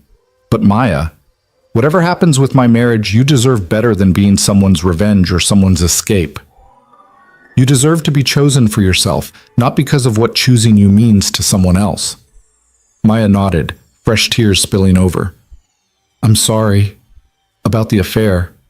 About all of it. I know, and I'm sorry too for everything I put you through. They sat together on the bench, 2 women connected by damage, trying to figure out how to move forward when the past couldn't be undone. Eleanor thought about the confrontation she'd been avoiding, the inevitable conversation with Richard about why his affair had landed where it did. But that could wait. Right now, this mattered more. Can I ask you something? Maya said after a while. How did you become the way you are, so focused on success that you forgot about people? Eleanor considered the question, reaching back through the years. I grew up poor, really poor. I watched my mother work herself to exhaustion trying to keep us afloat, and I decided I would never be that vulnerable again. I would never depend on anyone. I would build something so secure that nothing could shake it. But it didn't work, did it? You built an empire and you're still vulnerable, just to different things. You're right. I traded one kind of vulnerability for another. I thought if I controlled everything, I'd be safe. But control is an illusion, and isolation is just another kind of poverty. Maya stood, tucking the business card into her pocket. I should go. I have another shift tonight. Eleanor stood too. Thank you for listening, for giving me this chance. Don't thank me yet. I might still decide you're not worth forgiving. But Maya's voice had lost some of its sharp edge. Mrs. Cross? That waiter who told you about me and Richard? What's his name? Lucas Reed. Why? Because he risked his job to tell you the truth. That takes real courage. Maya met Eleanor's eyes. Maybe hang on to people like that. The ones who tell you hard truths even when it costs them something. She walked away, disappearing into the flow of people moving through the park. Eleanor watched her go, feeling exhausted and oddly lighter. The conversation hadn't fixed anything, hadn't erased the damage, hadn't restored what had been lost. But it was a start, an acknowledgement, a small step toward something that might eventually look like repair. Her phone buzzed. Richard again. We need to talk. Can you meet me at the house? Eleanor stared at the message, The confrontation she'd been avoiding. The conversation about how they'd arrived at this moment, about the affair and the emptiness and the slow death of their marriage. She could put it off, delay it, buy herself time to prepare. But Sophie's voice echoed in her head. Usually the answer is pretty simple if you just say what's true. I'll be there in 20 minutes, she typed back. The drive home felt surreal, like traveling through a city she'd lived in for years but was seeing for the first time. The buildings looked different, the light hit the streets at angles that seemed unfamiliar. Or maybe she was different, and the city was just finally showing her what had always been there. The penthouse was quiet when she arrived. Richard was in the living room, standing by the windows with a whiskey in his hand, expensive single malt they kept for important guests. He turned when she entered, and she was struck by how tired he looked. Not just physically exhausted, but worn down by something deeper. The same exhaustion she saw in her own mirror. "Thanks for coming," he said. Eleanor set down her purse, maintaining physical distance. "You said we needed to talk." "I spoke with Maya. She called me. She told me about your conversation." Richard took a long swallow of whiskey. "She told me who she really is, what you did to her 3 years ago." "I see. Why didn't you tell me? This morning when we talked about the affair, why didn't you mention that you knew her, that you destroyed her career?" Eleanor moved to the bar, poured herself a matching whiskey. "Because it didn't seem relevant to the larger problem. Yes, you had an affair with someone I wronged, but the affair is a symptom, Richard, not the disease." "What's the disease then? According to you?" "We stopped seeing each other. We stopped being present. We built this perfect life, this beautiful, expensive, impressive life, and forgot to actually live in it together." Eleanor took a sip, the whiskey burning pleasantly. "You said this morning that I built an empire and forgot to leave room for anything else. You were right, I did that, but you enabled it, you benefited from it, and you never once asked me to stop." Richard's jaw tightened. "So this is my fault? The affair is my fault because I didn't complain loudly enough about your work schedule?" "No, the affair is your fault because you had it. But the hollow marriage, that's both our faults. We both stopped trying. We both settled for the appearance of partnership without the substance of it." "Jesus, Eleanor." Richard set down his glass with more force than necessary. "You want to talk about not trying? You want to talk about being present? When was the last time we had sex? When was the last time you touched me without it being some obligatory gesture? When was the last time you looked at me like I was something other than a piece of furniture?" The words landed with brutal accuracy. Eleanor felt them hit, felt the truth in them. She tried to remember the last time they'd been intimate, really intimate, not just going through motions. The answer was somewhere in the distant past, buried under years of accumulated indifference. "You're right," she said quietly. "I stopped seeing you as a person. I treated you like an accessory to my life. And that was cruel." Richard blinked, clearly surprised by the admission. "You're just agreeing with me?" "Yes, because it's true. And I'm tired of defending myself. I'm tired of pretending that being right matters more than being honest." They stood in silence, the city humming 20 floors below. Eleanor thought about all the conversations they hadn't had, all the moments they'd let slip past unacknowledged, all the ways they'd chosen convenience over connection. "I don't love you anymore," Richard said finally. "Maybe I did once. Maybe I loved the idea of you, this brilliant, driven woman who made me feel like I was part of something important. But the actual you, the person you became, I don't think I know her well enough to love her." Eleanor felt the words settle over her, expecting pain but finding only a quiet acceptance. "I don't love you either. Not the way I should. Not the way someone deserves to be loved. So where does that leave us? Getting divorced, moving on, trying to figure out who we are separately, since we clearly lost that along the way." Eleanor finished her whiskey. "I'm not going to fight you on this, Richard. I'm not going to make it ugly or expensive or vindictive. We both made mistakes. We both failed each other. Let's at least end this with some dignity." Richard looked at her with something that might have been respect. "You've changed. Since last night, something's different. A waiter risked his job to tell me the truth about my marriage, and his 8-year-old daughter taught me about apologies. and I spent the afternoon trying to repair damage I caused 3 years ago. Eleanor moved toward the door. So yes, I've changed. Or maybe I'm just finally seeing clearly. Eleanor, Richard's voice stopped her. For what it's worth, I am sorry about the affair, about the way I handled this. You deserved better. So did you. So did Maya. So did everyone we hurt while we were too busy protecting ourselves to notice anyone else. Eleanor looked back at him one last time. Goodbye, Richard. I hope you find what you're looking for. She walked out without waiting for a response. The elevator ride down felt like descending from a great height, her ears popping as she returned to ground level. But when the doors opened and she stepped into the lobby, she didn't feel the crushing weight she'd expected. Instead, she felt something lighter. Not happy exactly, but unburdened, like putting down luggage she'd been carrying so long she'd forgotten it was heavy. Outside, the evening was settling over the city, the October air crisp and clean. Eleanor stood on the sidewalk, watching taxis flow past, people hurrying toward their own lives and dramas and private struggles. She pulled out her phone and scrolled to Lucas's number. He answered on the second ring. Mrs. Cross? Eleanor, please call me Eleanor.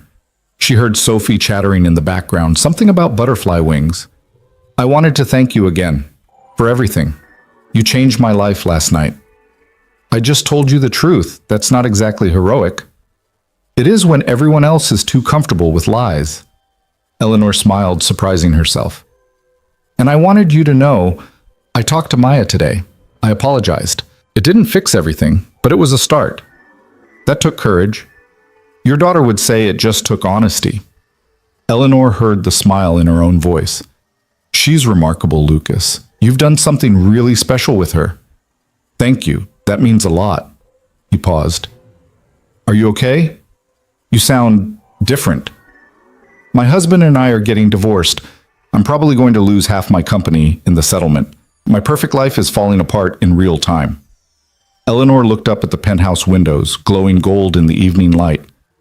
But honestly, I think I might be okay. Eventually. Eventually is a good place to start. They talked for a few more minutes, small talk really, nothing profound. But Eleanor found herself smiling anyway, enjoying the simple pleasure of a conversation that demanded nothing, promised nothing, just existed in the moment. When they finally said goodbye, she stood holding her phone, feeling oddly content. Her assistant called, Eleanor, where are you? There are 17 messages that need your attention. The investors are threatening to walk. The board wants an emergency meeting. Handle it, Eleanor said calmly. You're more than capable. But I'm taking some time, real time, to figure out what actually matters. Eleanor started walking, not sure where she was going, but knowing she needed to move. The company will survive. They always do. Tell the board I'll be back when I'm ready, and if they can't accept that, they can vote me out. She hung up before her assistant could respond. Around her, the city continued its eternal rhythm, people coming and going, lives intersecting and diverging, the constant flow of human drama. She thought about her mother's warning all those years ago. Money isn't everything. Don't forget that when you're chasing it. She'd forgotten. For 23 years, she'd forgotten. But maybe it wasn't too late to remember. Maybe there was still time to build something real, something that mattered beyond bank accounts and property portfolios and the hollow accumulation of success. Eleanor walked through the evening streets, destination unknown, and for the first time in longer than she could remember, she felt present. Actually present. Not planning the next move or calculating the next advantage, just existing in the moment, paying attention to the world around her. It was terrifying. It was liberating. It was the beginning of whatever came next.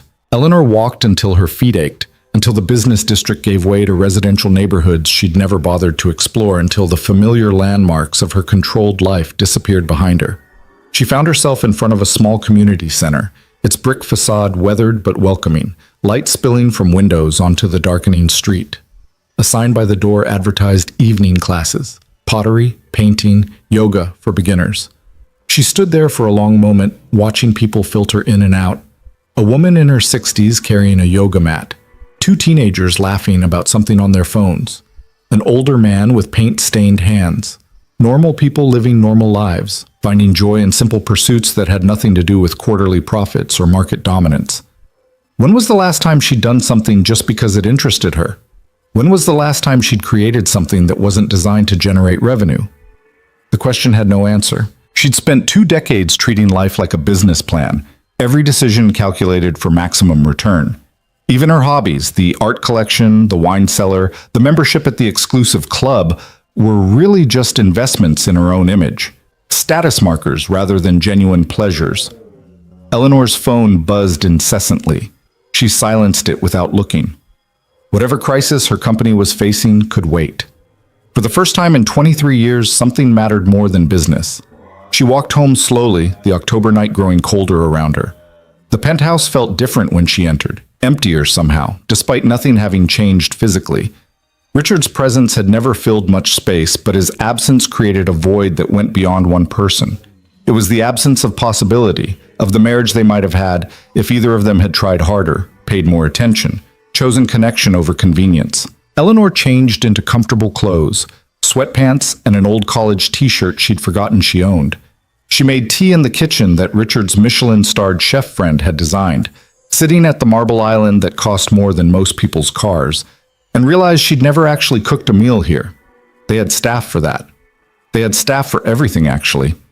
Insulation from the ordinary tasks that constituted daily life. She thought about Lucas making breakfast for Sophie, probably in a kitchen a fraction of this size.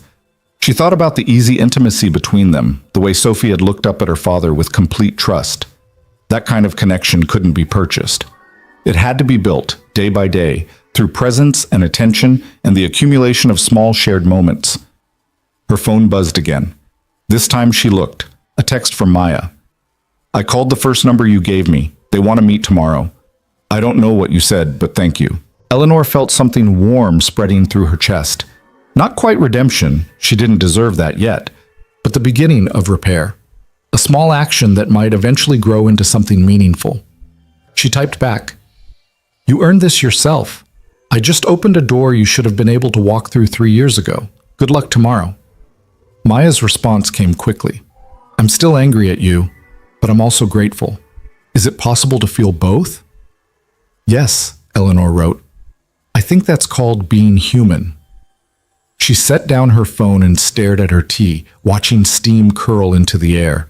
The silence of the penthouse pressed against her, no longer comfortable but not yet unbearable. Just present, real. A reminder that she was alone now, probably for the first time since college. No husband, no marriage, no carefully constructed partnership to hide behind. The board meeting her assistant mentioned would be brutal. Taking unannounced time off, refusing to respond to investor concerns. These were cardinal sins in her world. She'd built her reputation on reliability, on always being available, on treating the company like it was the only thing that mattered. Because it had been. For 2 decades, it had been everything. But sitting in her expensive kitchen, drinking tea that had grown lukewarm while she wasn't paying attention, Eleanor realized something fundamental had shifted. The company wasn't everything anymore. It was important, certainly. It was her creation, her legacy, the tangible proof of her journey from poverty to power. But it wasn't the sum total of her worth as a human being. She thought about her mother, dead now for 5 years. They'd grown distant as Eleanor's success had grown, not from any explicit conflict, but from the simple fact that their lives no longer intersected meaningfully. Her mother had lived in a modest house Eleanor bought her, surrounded by simple comforts, and every visit had felt like Eleanor was touring a museum of her own past. She'd been kind, generous with money, but emotionally absent, visiting out of obligation rather than genuine connection. At her mother's funeral, an old neighbor had approached Eleanor with tears in her eyes. "Your mother was so proud of you," the woman had said, "but she always worried you were lonely. She said you'd built such a big life, but she wasn't sure anyone was living in it with you." Eleanor had dismissed the comment at the time, chalking it up to a mother's inevitable concern. But now, 5 years later, and newly alone in her perfect penthouse, she understood what her mother had seen. The emptiness at the center of all her accumulation, the way success could become its own kind of prison. The next morning arrived with brutal clarity. Eleanor woke early, not from any alarm, but from the simple fact that her body had forgotten how to sleep past dawn. She dressed carefully. Not in her usual armor, but in something softer, more approachable. A cream-colored sweater, well-tailored pants, minimal jewelry. The costume of someone who had nothing to prove. The office felt foreign when she arrived. Her assistant's expression cycled through relief, concern, and barely concealed panic. Eleanor, thank God. The board has been... I know. Schedule the emergency meeting for this afternoon. I'll address their concerns then. Eleanor moved past her toward her office, then paused. What's your name? Your full name, I mean. Her assistant blinked, clearly thrown by the question. Jennifer Martinez. I've worked for you for 4 years. I know, and you've been excellent, but I realized yesterday that I've never asked you anything about your actual life. Do you have family, hobbies, dreams that don't involve managing my calendar? Jennifer's confusion deepened. Yes, I have a husband, 2 kids. I paint in my spare time when I have any. Why are you asking? Because I've been a terrible employer. Efficient, yes. Fair with compensation, certainly. But I've treated you like a function rather than a person. Eleanor met her eyes directly. I'm sorry for that. And I'd like to do better if you're willing to give me the chance. Mrs. Cross, are you feeling okay? Eleanor laughed, surprising them both. Honestly, no. Everything is falling apart. My marriage is ending. My board probably wants my head. I'm questioning every decision I've made for the past 20 years. But I think I might finally be seeing clearly. Jennifer studied her for a long moment. I have a daughter. She's 7. She draws these elaborate pictures of our family, and she always includes you in them because she knows I work for you. But she draws you standing apart from everyone else. Alone. She paused, choosing her words carefully. I told myself it was just a kid's perspective, but maybe she saw something I'd stopped noticing. The observation landed with unexpected weight. Eleanor thought about Sophie and her coloring book, the way children saw truth that adults learned to ignore. What would you do if you were me? I don't know if I should... Please, I'm asking genuinely. Jennifer took a breath. I'd remember that companies survive leadership changes, but relationships don't recover from years of neglect. I'd stop treating every human interaction like a transaction, and I'd figure out what actually makes me happy, not what looks impressive from the outside. Eleanor nodded slowly. That's very wise advice. Thank you. She spent the morning reviewing files, not with her usual laser focus, but with half her attention elsewhere. Thinking about Maya's interview, about Richard packing his belongings, about Lucas preparing for another shift at Marchand. The machinery of her empire hummed around her, assistants fielding calls, analysts preparing reports, the constant flow of information and decisions that kept cross-development running. She'd built this. Every system, every protocol, every carefully optimized process. It was impressive, it was efficient, and it was completely hollow. At noon, Maya texted, "The interview went well, they want to bring me back for a second round. I think this might actually happen." Eleanor smiled at her phone. "Of course it will. You're talented. You always were. Why are you doing this?" "Really?" Eleanor considered the question. Why was she doing this? Guilt, certainly. A desire to repair damage she'd caused. But also something else. A growing understanding that her life had been defined by taking, accumulating, conquering. Maybe repair was the beginning of learning to give, to build up rather than tear down. "Because I'm trying to learn how to see people again," she typed back. "And that starts with acknowledging the ones I stopped seeing."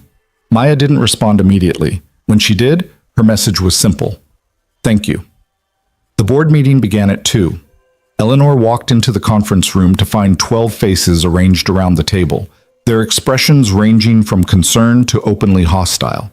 These were people she'd handpicked, directors whose expertise she respected, colleagues who'd helped build cross-development into what it was.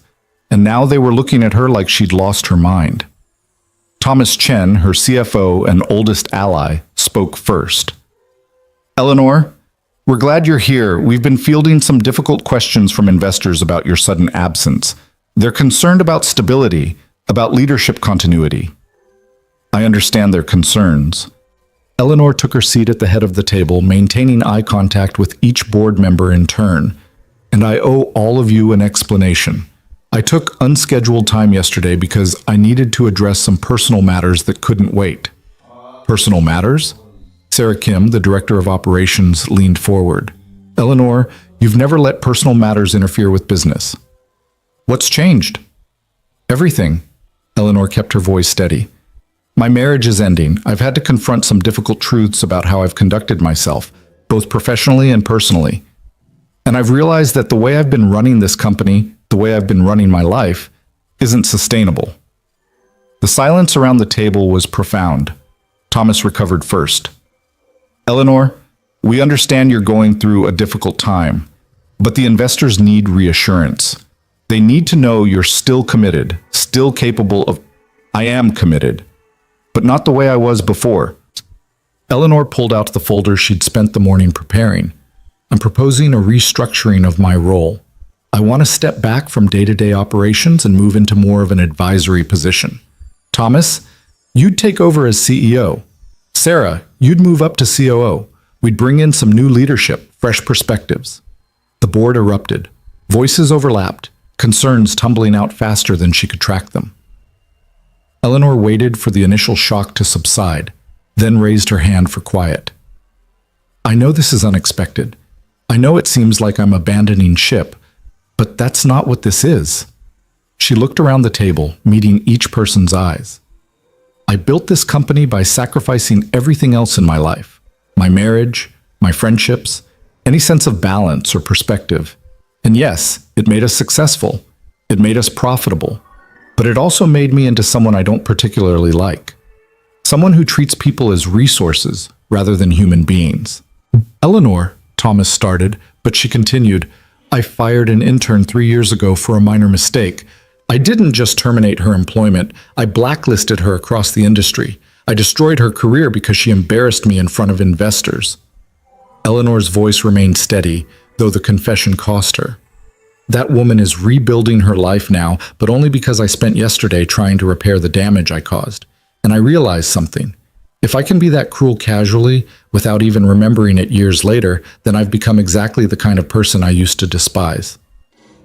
The room was silent. Sarah was the first to speak. What are you saying? That you want to step down because you feel guilty? No. I want to step down because I need to figure out who I am when I'm not defined solely by this company, and because this place deserves leadership that can be fully present, not someone going through an existential crisis.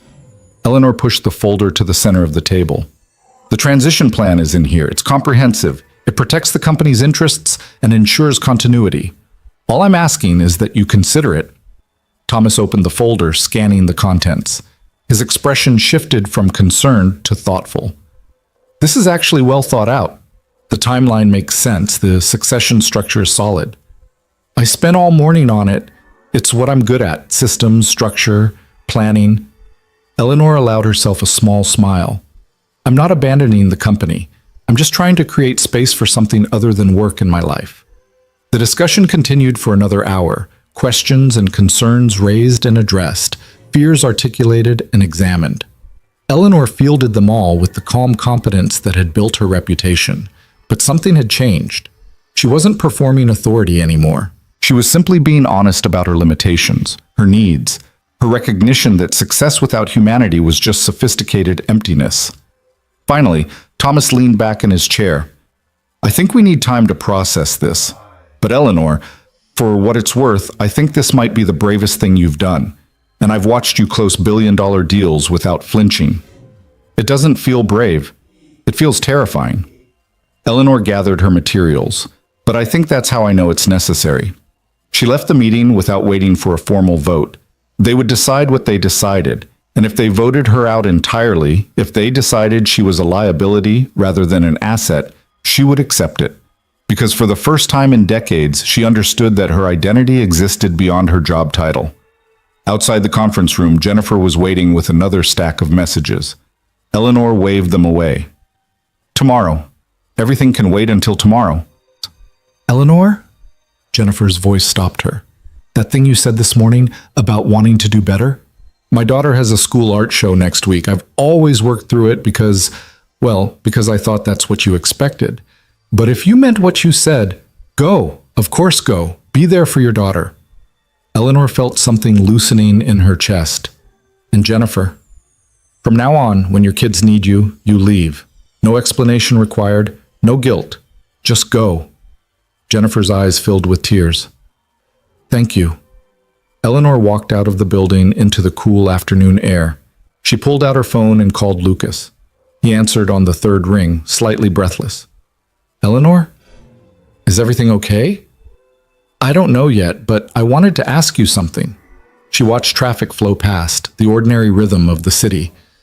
Would you and Sophie like to have dinner with me? Nothing fancy. Just dinner, maybe pizza or something normal people eat. Lucas laughed, genuine and warm. Normal people definitely eat pizza, and yes, we'd like that. When? Tonight? If you're free? Let me check with Sophie. She heard muffled conversation, Sophie's excited voice in the background. She says yes, but only if there's pepperoni. Apparently that's non-negotiable. Pepperoni it is. There's a place near my building, Joe's Pizza. Do you know it? Everyone knows Joe's. 6 o'clock? Perfect. And Lucas? Thank you. For everything. You keep thanking me for just being honest. That says something, doesn't it? Eleanor ended the call and stood on the sidewalk, commuters flowing around her like water around a stone. He was right. The fact that simple honesty seemed remarkable said everything about the world she'd built. A world where truth was rationed, where vulnerability was weakness, where human connection was secondary to strategic advantage. She spent the rest of the afternoon walking, not aimlessly now, but with purpose. She stopped at a bookstore and bought 3 novels, fiction, not business books, stories that existed simply to tell truths about human experience. She sat in a cafe and read for an hour, ordering a second coffee, not because she needed the caffeine, but because she wanted to linger in the space, watching people live their lives. At 5:30, she changed in the penthouse. Jeans and a simple blouse, casual in a way she never allowed herself in public. She studied her reflection and barely recognized the woman looking back. Without the armor of expensive suits and carefully cultivated authority, she looked younger, softer, more uncertain, but also more human. Joe's Pizza was crowded when she arrived, the kind of neighborhood place where families gathered and teenagers hung out after school, and the smell of baking dough created its own kind of welcome. Lucas and Sophie were already there, sitting in a booth near the window. Sophie saw her first and waved enthusiastically. Eleanor, we saved you a seat. Eleanor slid into the booth across from them, feeling absurdly nervous. Hi, thank you for coming. Are you kidding? Sophie's been talking about this all afternoon. Lucas smiled, and Eleanor noticed the tiredness had faded slightly from his eyes. She informed me that we're having a business meeting to discuss important matters. Sophie nodded seriously. Very important matters, like whether pineapple belongs on pizza. Absolutely not, Eleanor said without thinking, then caught herself. But that's just my opinion. What do you think? I think it's weird, but Dad likes it, so I'm trying to keep an open mind. Sophie pulled out her coloring book and a fresh page, this one depicting an elaborate garden. Do you want to color with me while we wait? Eleanor looked at the offered crayon, purple, and felt something shift in her chest. When was the last time someone had invited her to simply play? I'd love to, but I should warn you, I'm terrible at staying inside the lines. That's okay. Dad says the best art happens when you're not too worried about rules. They ordered a large pizza, half pepperoni and half everything, nothing for Lucas's pineapple, because Sophie had declared it required further investigation. While they waited, Eleanor colored awkwardly, her lines crooked and uneven next to Sophie's careful precision. But the little girl didn't criticize. She just kept working on her own section, occasionally offering color suggestions or pointing out interesting details in the illustration. Lucas watched them with an expression Eleanor couldn't quite read. Warmth, certainly, but also something like recognition, as if he was seeing something he'd hoped might be there. Can I ask you something? Sophie said suddenly, not looking up from her coloring. Why were you so sad the other day? Did someone die? Sophie, Lucas started, but Eleanor raised her hand gently. It's okay. She deserves an honest answer. Eleanor set down her crayon, choosing her words carefully. No one died, but I realized that I'd stopped really living. I'd been so busy working and trying to be successful that I forgot about the parts of life that actually matter, like having dinner with friends, or coloring pictures, or just paying attention to other people? Sophie considered this gravely. That sounds lonely.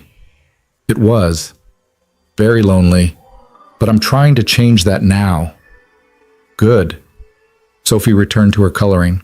Everyone needs friends, even sad grown-ups. Lucas caught Eleanor's eye across the table, and they shared a smile. The kind of smile that acknowledged how children could cut through complexity with devastating simplicity. The pizza arrived, steaming and perfect. They ate and talked about nothing important. Sophie's upcoming school play where she was playing a butterfly. Lucas's plans to take Sophie to the science museum on his next day off. Eleanor found herself sharing a story about her mother, about learning to bake bread together when Eleanor was Sophie's age, the way flour had gotten everywhere and they'd laughed until they couldn't breathe. I haven't thought about that in years, Eleanor said, surprised by her own memory. We made such a mess. The kitchen looked like it had snowed. Did the bread taste good? Sophie asked. It was terrible, dense and heavy, and we burned the bottom, but it was the best afternoon I can remember from that whole year. Because you made it together, Sophie said wisely. Things taste better when you make them with people you love. Eleanor felt tears threatening and blinked them back. This child, this remarkable, perceptive child, kept finding the essential truth in everything. Sophie was right. The bread had been terrible, but the memory was precious because of the connection, the presence, the shared laughter that had nothing to do with producing a perfect result. After dinner, they walked through the neighborhood together. Sophie skipped ahead, pointing out interesting things. A dog wearing a sweater, a particularly elaborate Halloween decoration, a tree whose leaves had turned a spectacular shade of gold. Lucas walked beside Eleanor, comfortable with silence. Thank you for this, Eleanor said quietly. I know it probably seems strange, a billionaire wanting to hang out with a waiter and his daughter, but this feels more real than anything else in my life right now. It doesn't seem strange. It seems human. Lucas glanced at Sophie, making sure she wasn't too far ahead. Can I give you some advice from someone who's been where you are? Please. Don't try to fix everything at once. Don't try to become a completely different person overnight. Just practice being present. Start small. Notice one thing, one person, one moment that you would normally let pass without attention, and build from there. Eleanor nodded, filing the advice away. Is that what you did after your wife left? Eventually, after I'd spent months trying to simultaneously fix everything and punish myself for failing, Lucas's voice was gentle, without self-pity. But Sophie saved me, because I couldn't fall apart completely. She needed breakfast and help with homework and someone to read her bedtime stories. Those small daily acts of presence, they pulled me back to life. You're a good father. I'm trying. That's all any of us can do, really. Just try. And forgive ourselves when we fall short. They walked Sophie back to Lucas's building, a modest 6-story walk-up in a neighborhood Eleanor rarely visited. Sophie hugged Eleanor goodbye with unselfconscious affection. Can we do this again? Sophie asked. I like having dinner with you. I'd like that too, Eleanor said, and meant it completely. After Sophie went inside, Eleanor and Lucas stood on the sidewalk. The evening had grown cold, October reminding them that winter was coming. I meant what I said before, Eleanor told him, about helping if you need anything. A better job, childcare assistance, whatever you need. I appreciate that. But Eleanor, we're doing okay. We don't need rescuing. Lucas's voice was kind but firm. What we need, what everyone needs, is just to be seen, to be treated like we matter. You did that tonight. That's worth more than money. Eleanor felt the words settle into some place deep inside her. He was right. She'd spent 20 years thinking money solved everything, fixed everything, bought everything worth having. But standing on this ordinary street corner, having shared pizza with a single father and his daughter, she understood that presence was the currency that actually mattered. Thank you, she said simply, for seeing me too. She walked home alone through the cooling night, but the loneliness that had pressed against her for days felt lighter somehow. She'd taken a step. Small, uncertain, but real. She'd practiced presence, she'd allowed connection.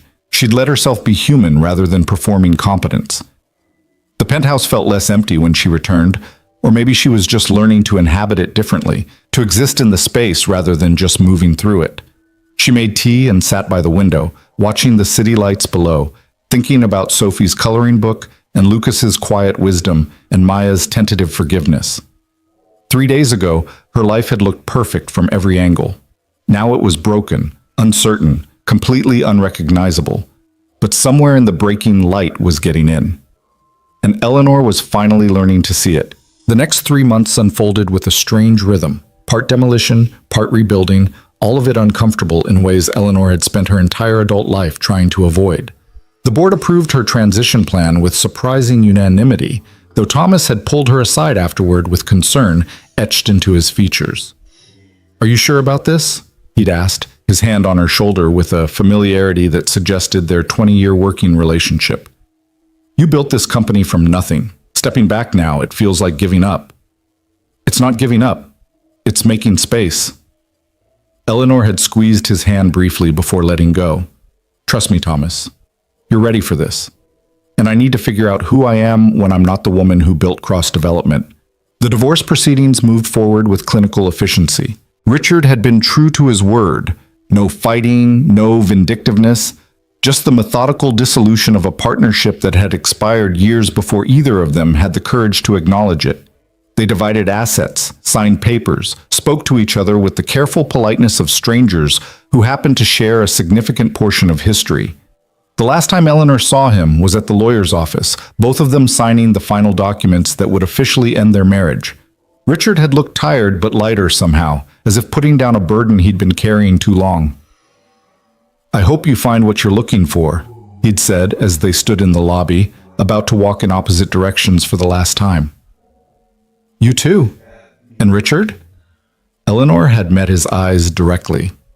"I'm sorry for all of it. For not seeing you. For not trying harder. For letting us become strangers who happen to live in the same house." He'd nodded, something like relief crossing his face. "I'm sorry too. We both failed at this.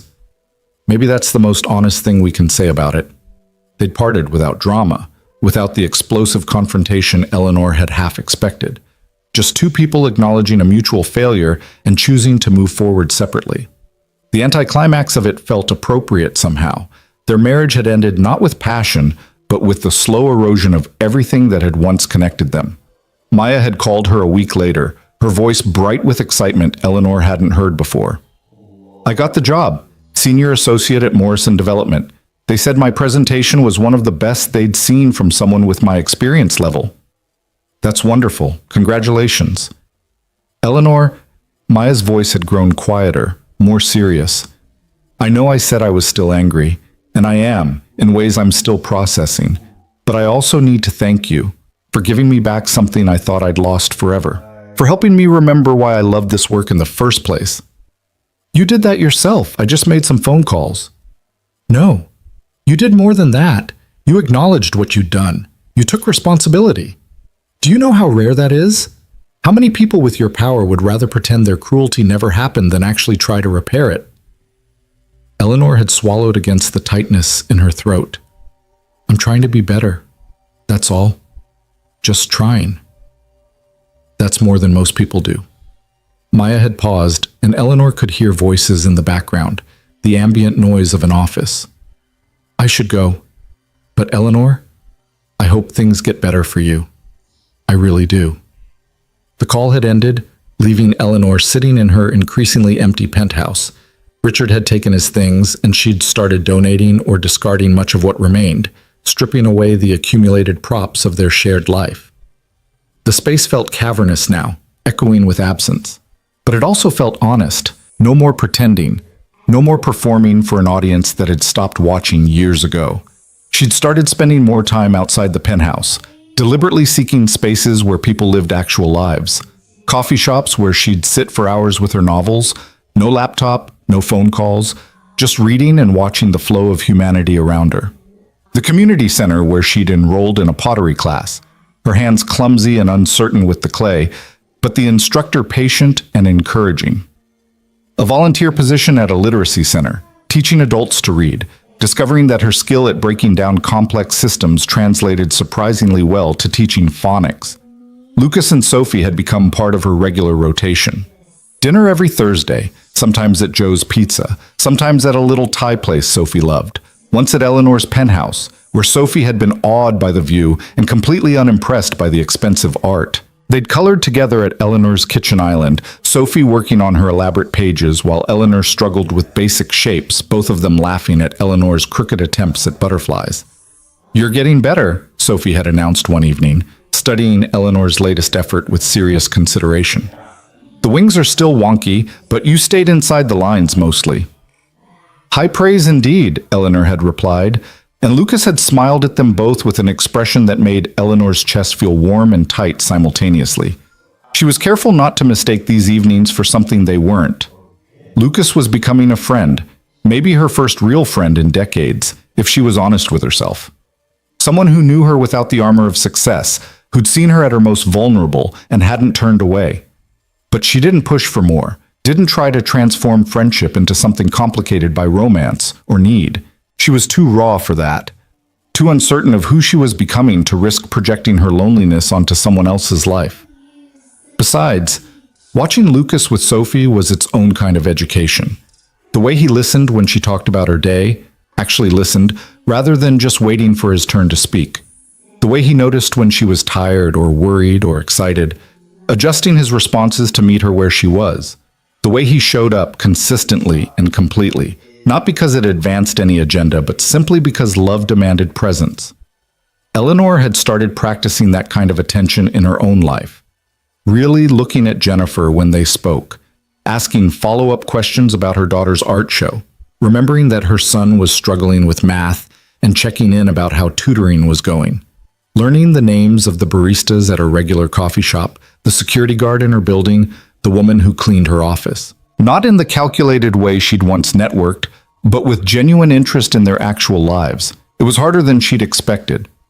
Decades of treating people as functions had carved deep grooves in her behavior. She caught herself constantly, about to dismiss someone, about to prioritize efficiency over connection, about to choose the path of least emotional engagement. But she was learning, slowly, imperfectly, but learning. One evening in late January, Eleanor found herself at Sophie's school play. Lucas had mentioned it casually during their Thursday dinner, and Eleanor had asked if she could attend. Sophie had been thrilled, insisting Eleanor sit in the front row next to Lucas so she could see them both when she performed. The play was exactly what you'd expect from a second-grade production. Enthusiastic chaos, missed cues, elaborate costumes that clearly represented significant parental effort, and a plot that made sense only to the 7-year-olds performing it. Sophie played a butterfly who helped a caterpillar learn to read, which involved a lot of flapping and some truly creative interpretations of phonics lessons. Eleanor watched, mesmerized not by the performance itself, but by the parents around her. The way they filmed everything on their phones, tears streaming down their faces at their children's uncertain recitations. The way they laughed and applauded and whispered encouragement. The way they were fully present for this small, imperfect moment that would never matter to anyone except the people in this room. When Sophie took her bow, she scanned the audience until she found Eleanor and Lucas, and her face split into a grin so wide and genuine it made Eleanor's throat ache.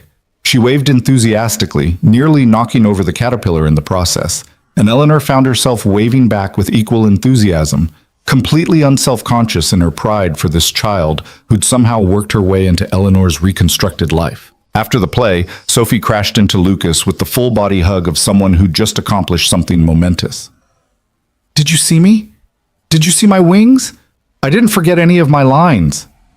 "You were magnificent," Lucas said, scooping her up despite her being almost too big for it. "A true artist." "Eleanor, did you like it?" Sophie turned to her with anxious hope. "I loved it. You were the best butterfly I've ever seen." Eleanor felt tears threatening and didn't bother to hide them. "Thank you for inviting me." "You're part of our family now," Sophie said matter-of-factly, as if this was simply an observable fact rather than something that made Eleanor's entire chest constrict. "That means you have to come to all my important events." Lucas caught Eleanor's eye over Sophie's head, his expression apologetic and amused and something warmer she couldn't quite name. "Sorry, Sophie has very strong opinions about family membership." I don't mind, Eleanor said quietly. I'd be honored. They went for ice cream after, the three of them plus two of Sophie's classmates and their parents, sitting at sticky tables in a shop that smelled like sugar and childhood. Eleanor found herself in conversation with another mother, talking about Sophie's performance and somehow ending up discussing the challenges of single parenthood, only realizing halfway through that the other woman thought Eleanor was Lucas's partner. Oh no, Eleanor had corrected gently. We're just friends. He's doing this alone. He's remarkable. The woman had smiled knowingly. Friends who look at each other the way you two do don't usually stay just friends. But what do I know? I've been married 15 years and still can't figure out relationships. Eleanor had let the comment pass without correction, but it lodged somewhere in her chest, uncomfortable and not entirely unwelcome. Did she look at Lucas differently? Probably. He'd fundamentally altered her understanding of what mattered, what success actually meant, what it looked like to show up for another human being without calculation or agenda. But that didn't mean she wasn't ready to. The thought remained incomplete, circling without landing. By March, the company transition was complete. Thomas had officially taken over as CEO, and Eleanor's new role as senior advisor meant she worked maybe 20 hours a week, consulting on major decisions but freed from the relentless grind of daily operations. The change had been jarring at first. She'd spent 2 decades defining herself by her availability, her tireless commitment, her willingness to sacrifice everything for the company. Learning to step back, to trust others, to accept that the empire she'd built could function without her constant oversight had required daily acts of intentional release. But the space it created was astonishing. Suddenly she had time for pottery classes and volunteer work and reading novels just for pleasure. Time for long walks through neighborhoods she'd never explored. Time to actually cook meals in her expensive kitchen, learning through trial and error how to make simple dishes that tasted nothing like restaurant food but felt more nourishing somehow. Time to remember who she'd been before success had consumed everything else. Jennifer had approached her one afternoon with an unusual request. My daughter's school has a career day coming up. They want professionals to come talk about their work. I know it's probably below your pay grade now, but would you consider it? Eleanor had agreed immediately, spending an evening preparing a presentation that had nothing to do with quarterly profits or market dominance.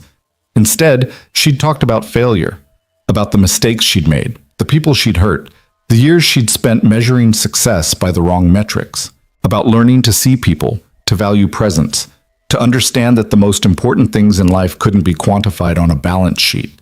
The 7-year-olds had stared at her with polite confusion, but several parents had approached her afterward with tears in their eyes, thanking her for the honesty.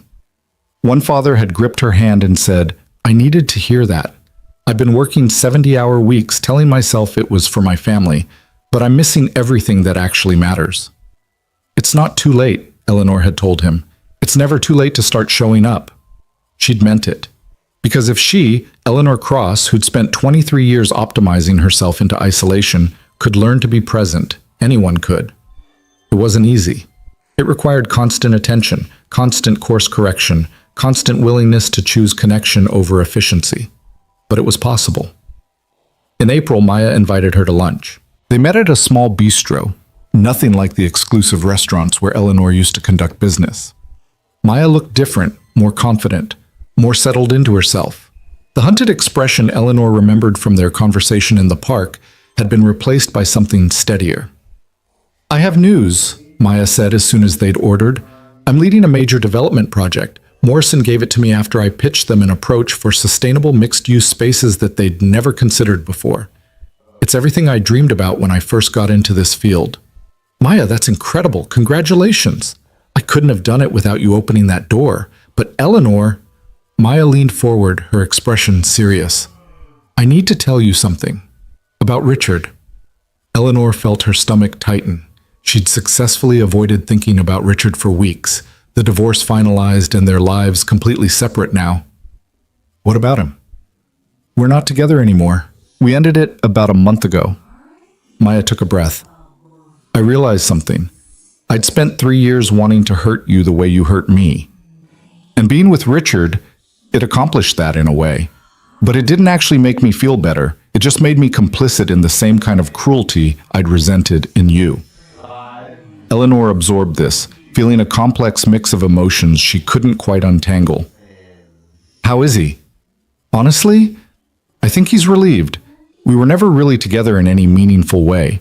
We were both using each other, him to escape a hollow marriage, me to feel like I had power over the woman who destroyed my career. But that's not love. That's just mutual damage.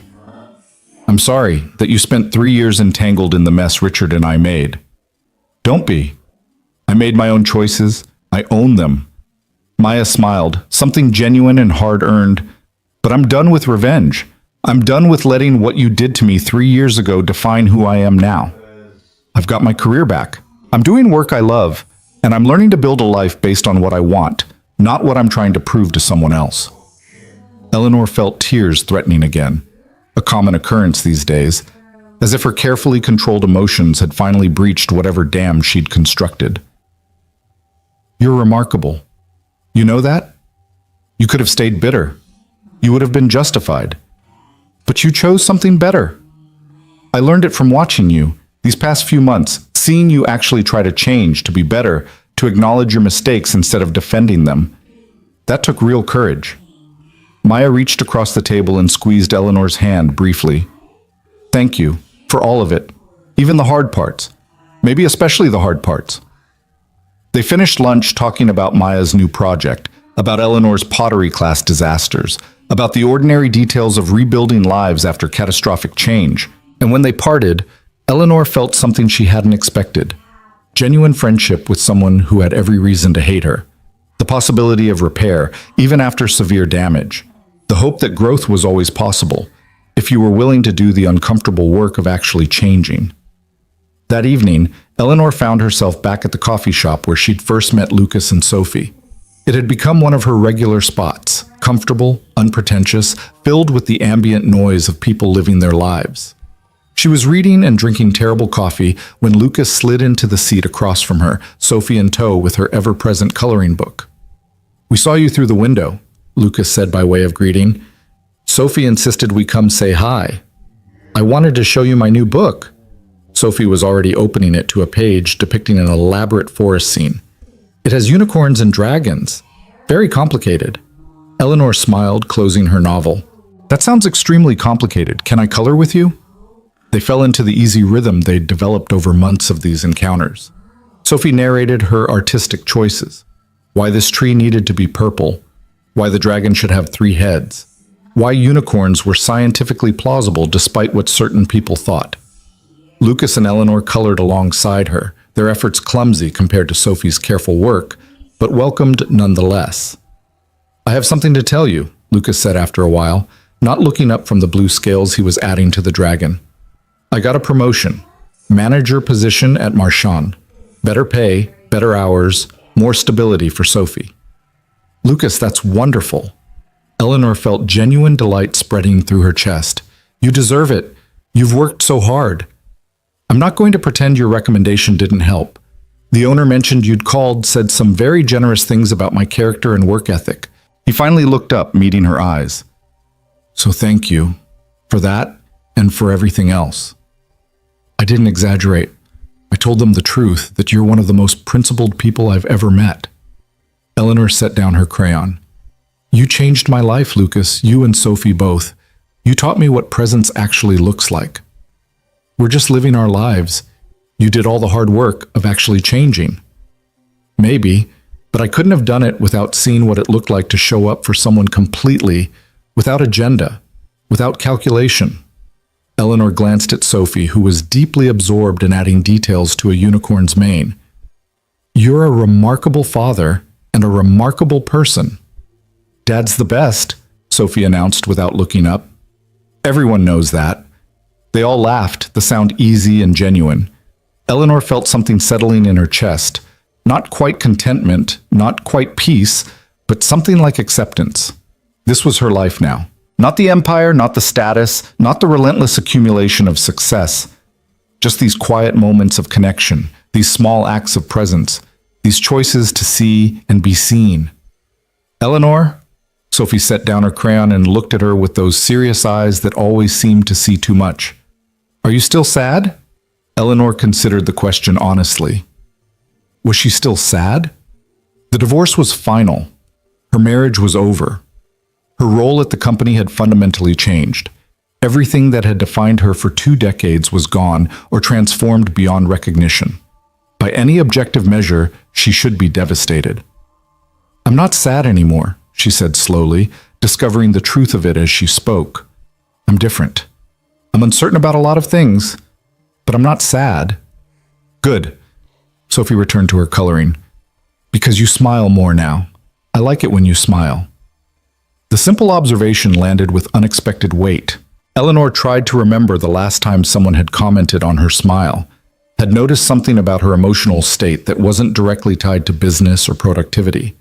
Her mother, maybe, years before she died. No one since then. She'd trained everyone around her to focus on her competence, her efficiency, her results. The cost of that training was being invisible as a human being.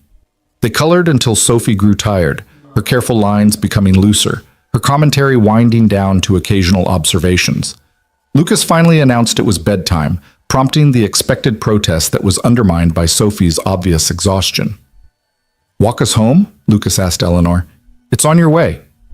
It wasn't, not really, but Eleanor agreed anyway.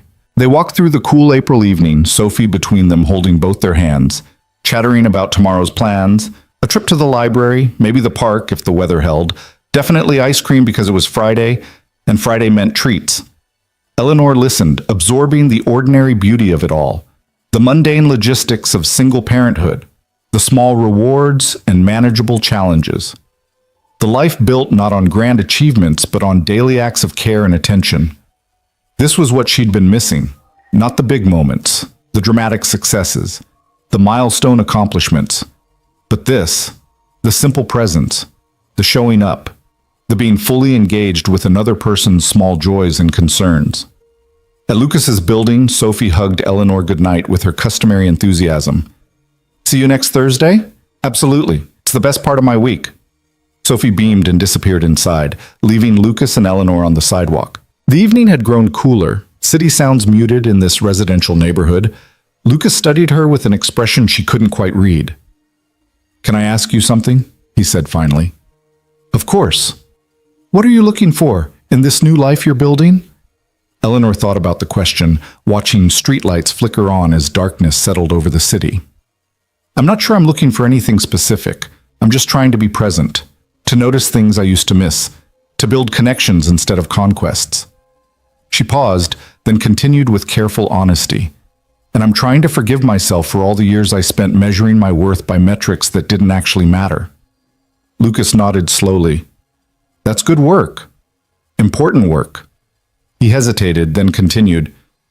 For what it's worth, I think you're doing remarkably well. I see the effort you put into being present with Sophie, with me, with everyone. I see you choosing connection even when it's uncomfortable. That's not easy for anyone, but especially not for someone who spent decades training themselves to prioritize everything else. Thank you. That means more than you know. Eleanor felt the familiar pressure behind her eyes. Lucas, I need you to understand something. You and Sophie, you've given me something I didn't know I needed. Not a relationship, not some romantic solution to my loneliness, but a model for what actually matters. You've shown me what presence looks like in practice, not just theory. We've just been ourselves. Honestly, Eleanor, you give us way too much credit. No, I give you exactly the right amount. Eleanor smiled, surprising herself with its genuineness. But I also want you to know I'm not trying to insert myself into your life in ways that don't make sense. I'm not trying to replace Sophie's mother or become something more complicated than a friend. I'm just grateful for your patience, for your willingness to let me stumble through learning how to be human again. Lucas was quiet for a moment, his expression thoughtful. You know what Sophie said to me the other night? She said having you in our lives makes everything feel more complete. Not because we needed fixing, but because you see us, really see us. And being seen, that's a gift most people don't even realize they're not giving. The words settled over Eleanor like a blessing. She'd spent 23 years demanding to be seen while refusing to see anyone else. The irony wasn't lost on her, but here, standing on this ordinary street corner with a man who'd risked everything to tell her a truth she needed to hear, she understood that seeing and being seen were reciprocal. You couldn't have one without offering the other. "I should go," she said finally. "But Lucas, thank you for everything. Same time next Thursday? I'll be there." Eleanor walked back toward her building, taking the long route, in no hurry to return to the penthouse that was slowly transforming from a showpiece into something that might eventually feel like home. She thought about Sophie's question, "Are you still sad?" and her own answer. She wasn't sad. She was uncertain, yes. Changed, absolutely.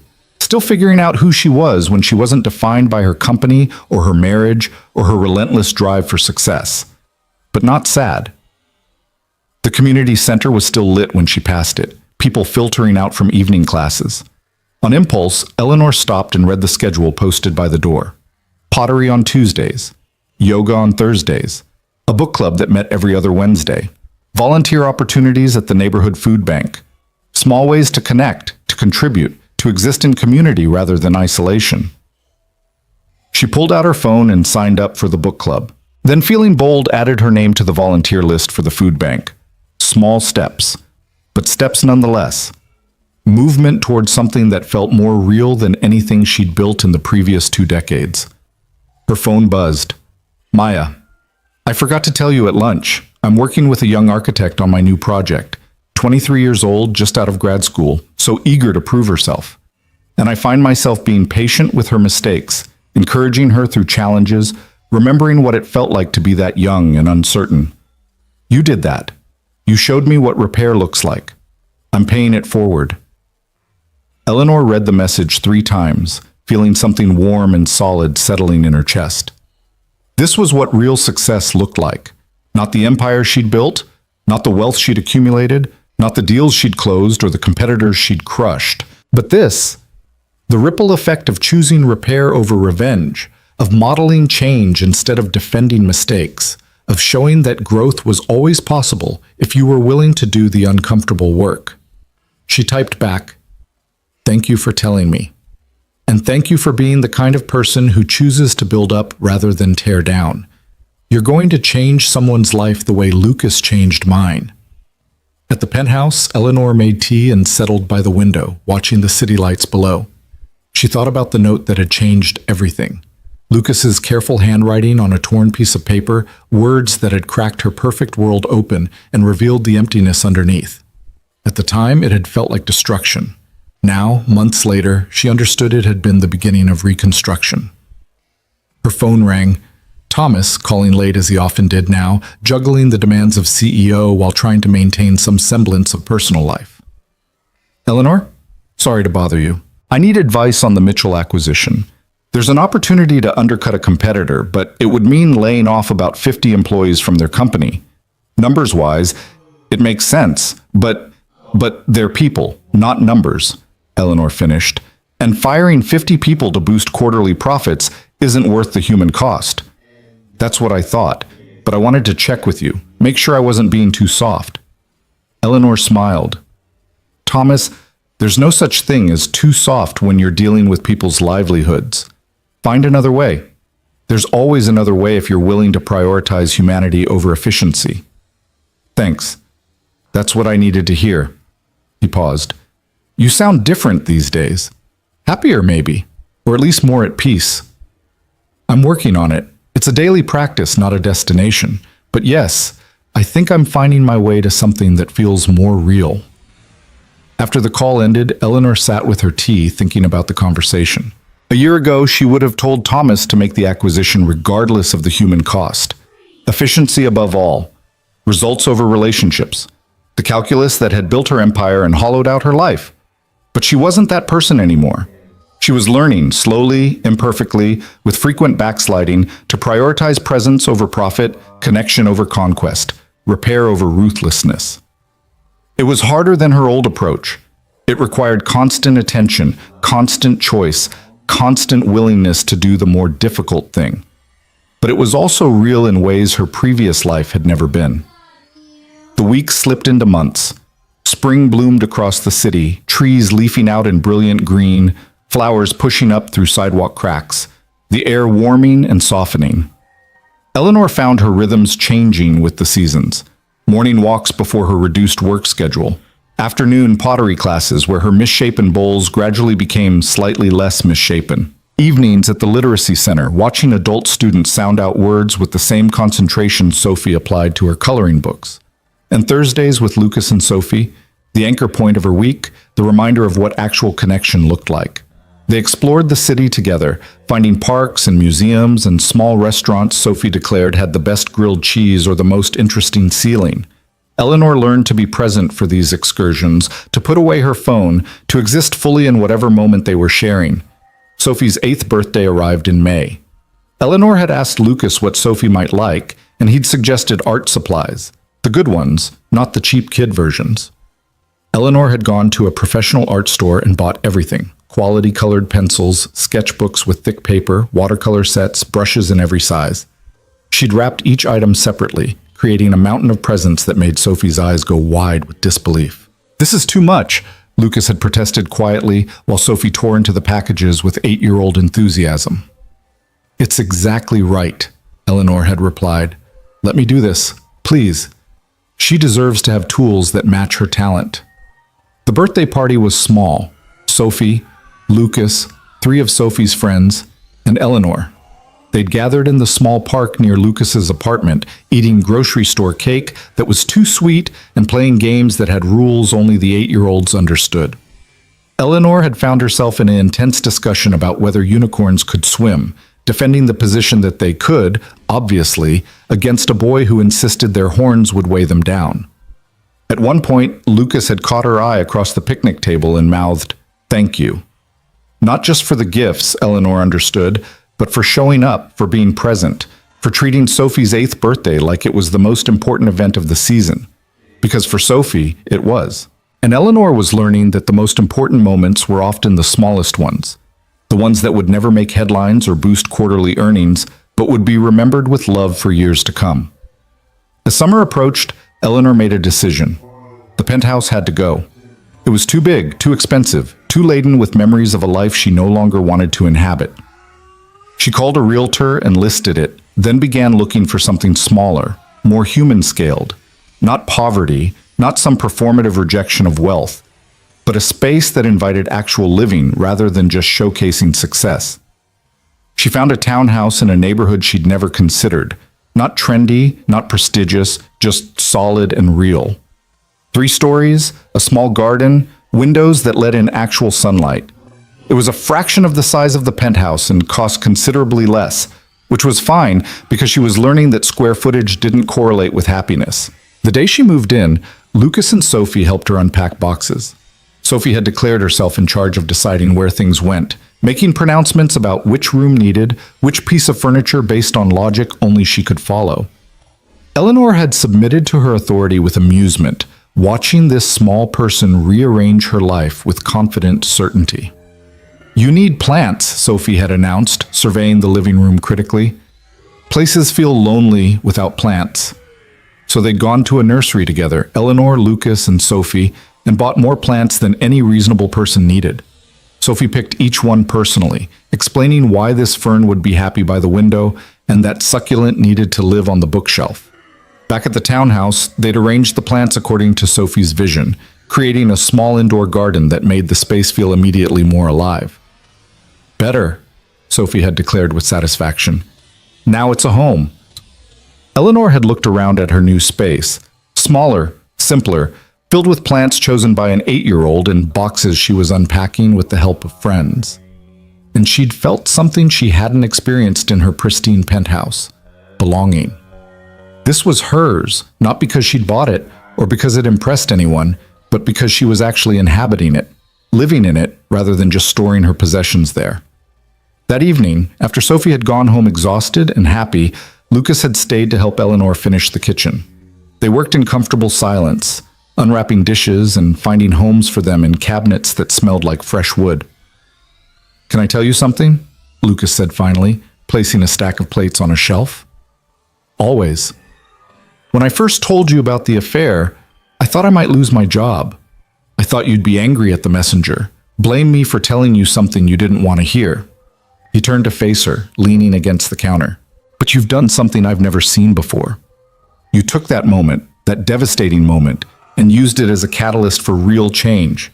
Not just surface changes, but fundamental transformation of who you are and how you move through the world. Eleanor felt tears threatening, still a common occurrence, though she was learning not to fight them. I couldn't have done it without you. Without your courage in telling me the truth, and your patience in showing me what actual presence looks like. I didn't do anything special. I just lived my life and let you watch. That's exactly what made it special. You showed me that the most important work happens in the small moments, the daily choices, the consistent showing up for the people who matter. Eleanor moved closer, maintaining appropriate distance, but allowing vulnerability. Lucas, I need you to know you saved my life. Not in some dramatic way, but in the way that actually matters. You showed me how to start living it. Lucas was quiet, his expression unreadable. Then, carefully, he said, Sophie asked me the other night if you were going to be her mom. I told her it doesn't work that way, that relationships are complicated, that you're our friend and that's wonderful on its own. Eleanor's heart contracted. What did she say? She said that was okay, that being friends was good, but that she hopes someday you'll be more than that because she loves you. He met Eleanor's eyes directly. And I had to tell her I couldn't make promises about the future, but that I understood the feeling.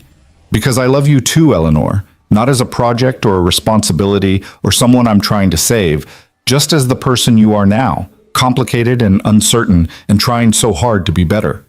The words hung in the air between them, honest and unadorned. Eleanor felt them settling over her, understanding the weight of what was being offered. Not rescue, not completion, not some romantic solution to loneliness. Just partnership. The possibility of building something together based on mutual respect and genuine seeing. I love you too, she said quietly. I didn't realize it until just now, but I do. You and Sophie both, you've become... She struggled for words. You've become the center of my life in ways that have nothing to do with need or desperation. I just genuinely want to be around you. I want to hear about your days. I want to watch Sophie grow up. I want to be part of whatever you're building.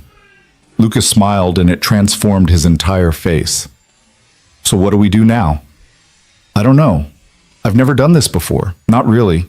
Not without calculation or agenda. Not just because two people saw each other and decided they wanted to keep looking. Eleanor felt a laugh bubbling up, surprising and genuine. I have no idea how to date like a normal person. I'm 52 years old and I'm completely lost. Good. Me too. We can figure it out together. Lucas moved closer, tentatively reaching for her hand. No rush, no expectations, just seeing what happens when two people actually pay attention to each other. Eleanor took his hand, feeling the calluses from years of restaurant work, the strength in his grip, the simple human warmth of the contact. This was what she'd been missing.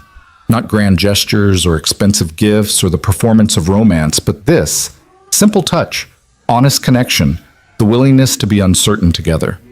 They stood in her new kitchen, boxes still unpacked around them, holding hands like teenagers while the evening light faded outside. Nothing was resolved, nothing was certain, but everything was possible, and that felt like more than enough. The months that followed were nothing like Eleanor had expected. Dating Lucas wasn't a whirlwind romance or a dramatic transformation. It was quiet dinners and long conversations and learning the ordinary rhythms of someone else's life. It was negotiating boundaries with Sophie, making sure this shift in their relationship didn't confuse or overwhelm her.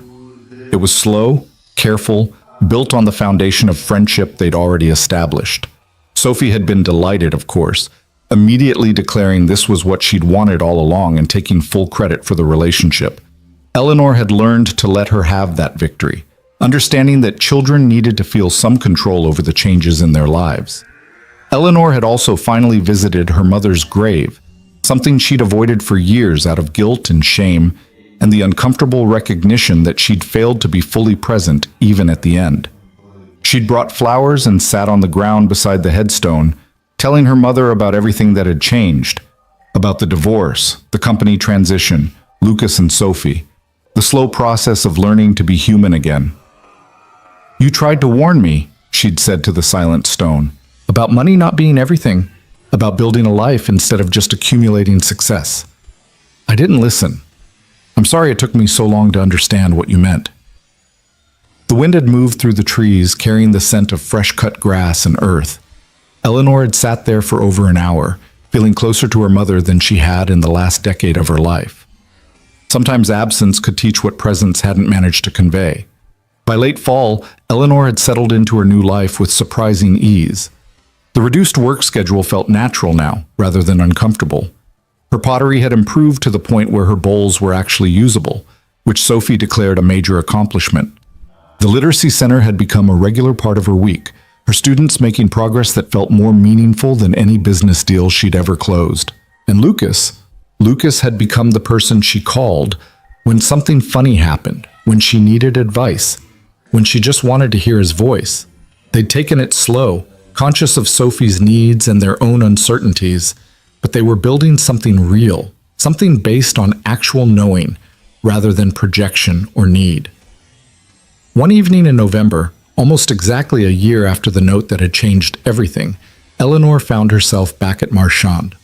Lucas had invited her to dinner, a real dinner, at the restaurant where he now worked as manager, where their story had begun in the most unexpected way.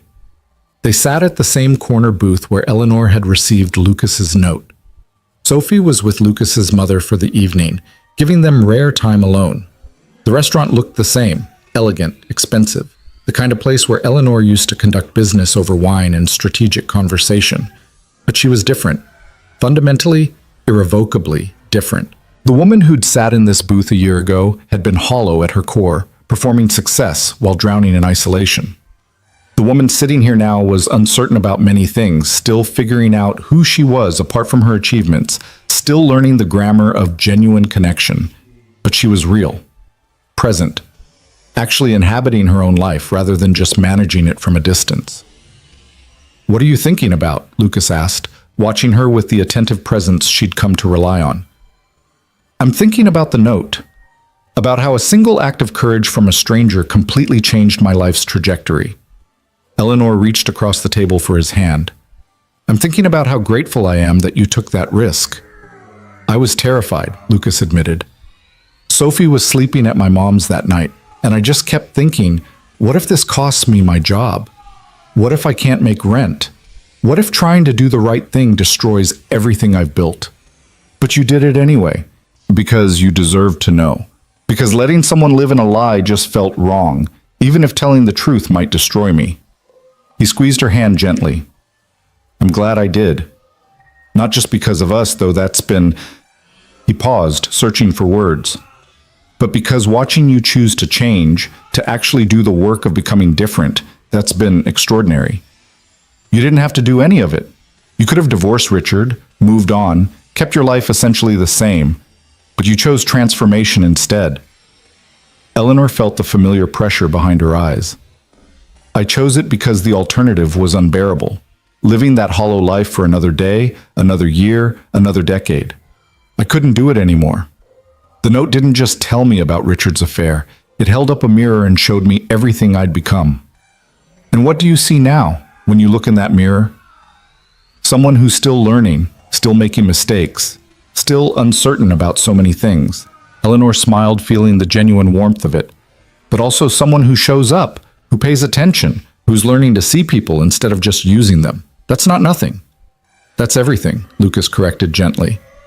They ordered dinner, not the expensive wines and elaborate courses Eleanor used to choose, but simple food shared between people who genuinely enjoyed each other's company. They talked about everything and nothing. About Sophie's upcoming school performance, where she'd be playing a tree. About Lucas's plans to eventually open his own restaurant, something small and neighborhood-focused. About Eleanor's idea for a nonprofit focused on second-chance employment, giving people like Maya opportunities to rebuild careers after setbacks. And somewhere in the middle of the meal, between the main course and dessert, Eleanor realized something profound. She was happy. Not the performed happiness of her previous life, not the hollow satisfaction of closing a deal or the temporary pleasure of expensive things, but actual, genuine happiness, the kind that came from being fully present, from connecting authentically, from building a life based on values that actually mattered. "I love you," she said suddenly, interrupting Lucas mid-sentence about Sophie's obsession with dinosaurs. "I know I've said it before, but I need you to understand. I love you without agenda. I love you without needing you to complete me, or fix me, or validate my worth. I just love you for exactly who you are, for showing me what presence looks like, for having the courage to tell me a truth that changed my life." Lucas was quiet, his eyes bright with emotion. "I love you too. And Eleanor, you saved yourself. I just held up a mirror." They left Marchand hand in hand, walking through November streets that smelled like fallen leaves and approaching winter. Eleanor thought about the woman she'd been a year ago, so certain, so controlled, so completely lost without realizing it. That woman felt like a stranger now, someone Eleanor barely recognized. The transformation hadn't been easy. It had required daily choices, constant vigilance, endless willingness to choose differently than she'd been trained to choose. But standing on the sidewalk outside the restaurant where everything had changed, holding the hand of a man who'd risked everything to tell her the truth, Eleanor understood that some kinds of destruction were necessary. Some things needed to break before they could be rebuilt stronger, more honest, more real. Her phone buzzed. A text from Sophie. "Are you having fun on your date? Dad said I couldn't call, but I could text. I hope you're holding hands because that's what people in love do." Eleanor showed the text to Lucas and they both laughed. The easy, genuine laughter of people who'd found something rare and were determined to protect it. "Should we head home?" Lucas asked. "My mom's probably ready to hand Sophie back." "Let's walk," Eleanor suggested. "I'm in no hurry. Let's just be present for this moment." So they walked through the city Eleanor had once conquered, now experiencing it not as territory to control, but as a place to exist within. They stopped to watch street performers, bought hot chocolate from a vendor, sat on a bench watching people pass, each one carrying their own private dramas and small joys. And Eleanor, for perhaps the first time in her adult life, felt completely present. Not planning the next move, not calculating advantage, not performing for an invisible audience. Just existing in the moment, paying attention, allowing uncertainty, being fully human in all its messy, imperfect, beautiful complexity. The note had broken her perfect world open, but in the breaking, she'd finally learned to see. Not just to look, but to actually see. To notice people instead of using them. To value presence over profit. To understand that the most important work happened not in boardrooms, but in small moments of genuine connection. She was still learning. She would probably always be learning. But learning was better than the false certainty she'd clung to for decades. Learning meant growth was possible. Learning meant transformation was always within reach if you were brave enough to admit you needed to change. As winter settled over the city and the year drew to a close, Eleanor Cross, former billionaire empress, recovering workaholic, student of presence, held the hand of a restaurant manager and his 8-year-old daughter and felt something she'd been seeking her entire life without knowing how to name it. She felt seen. She felt present. She felt human. And that, she finally understood, was the only success that actually mattered.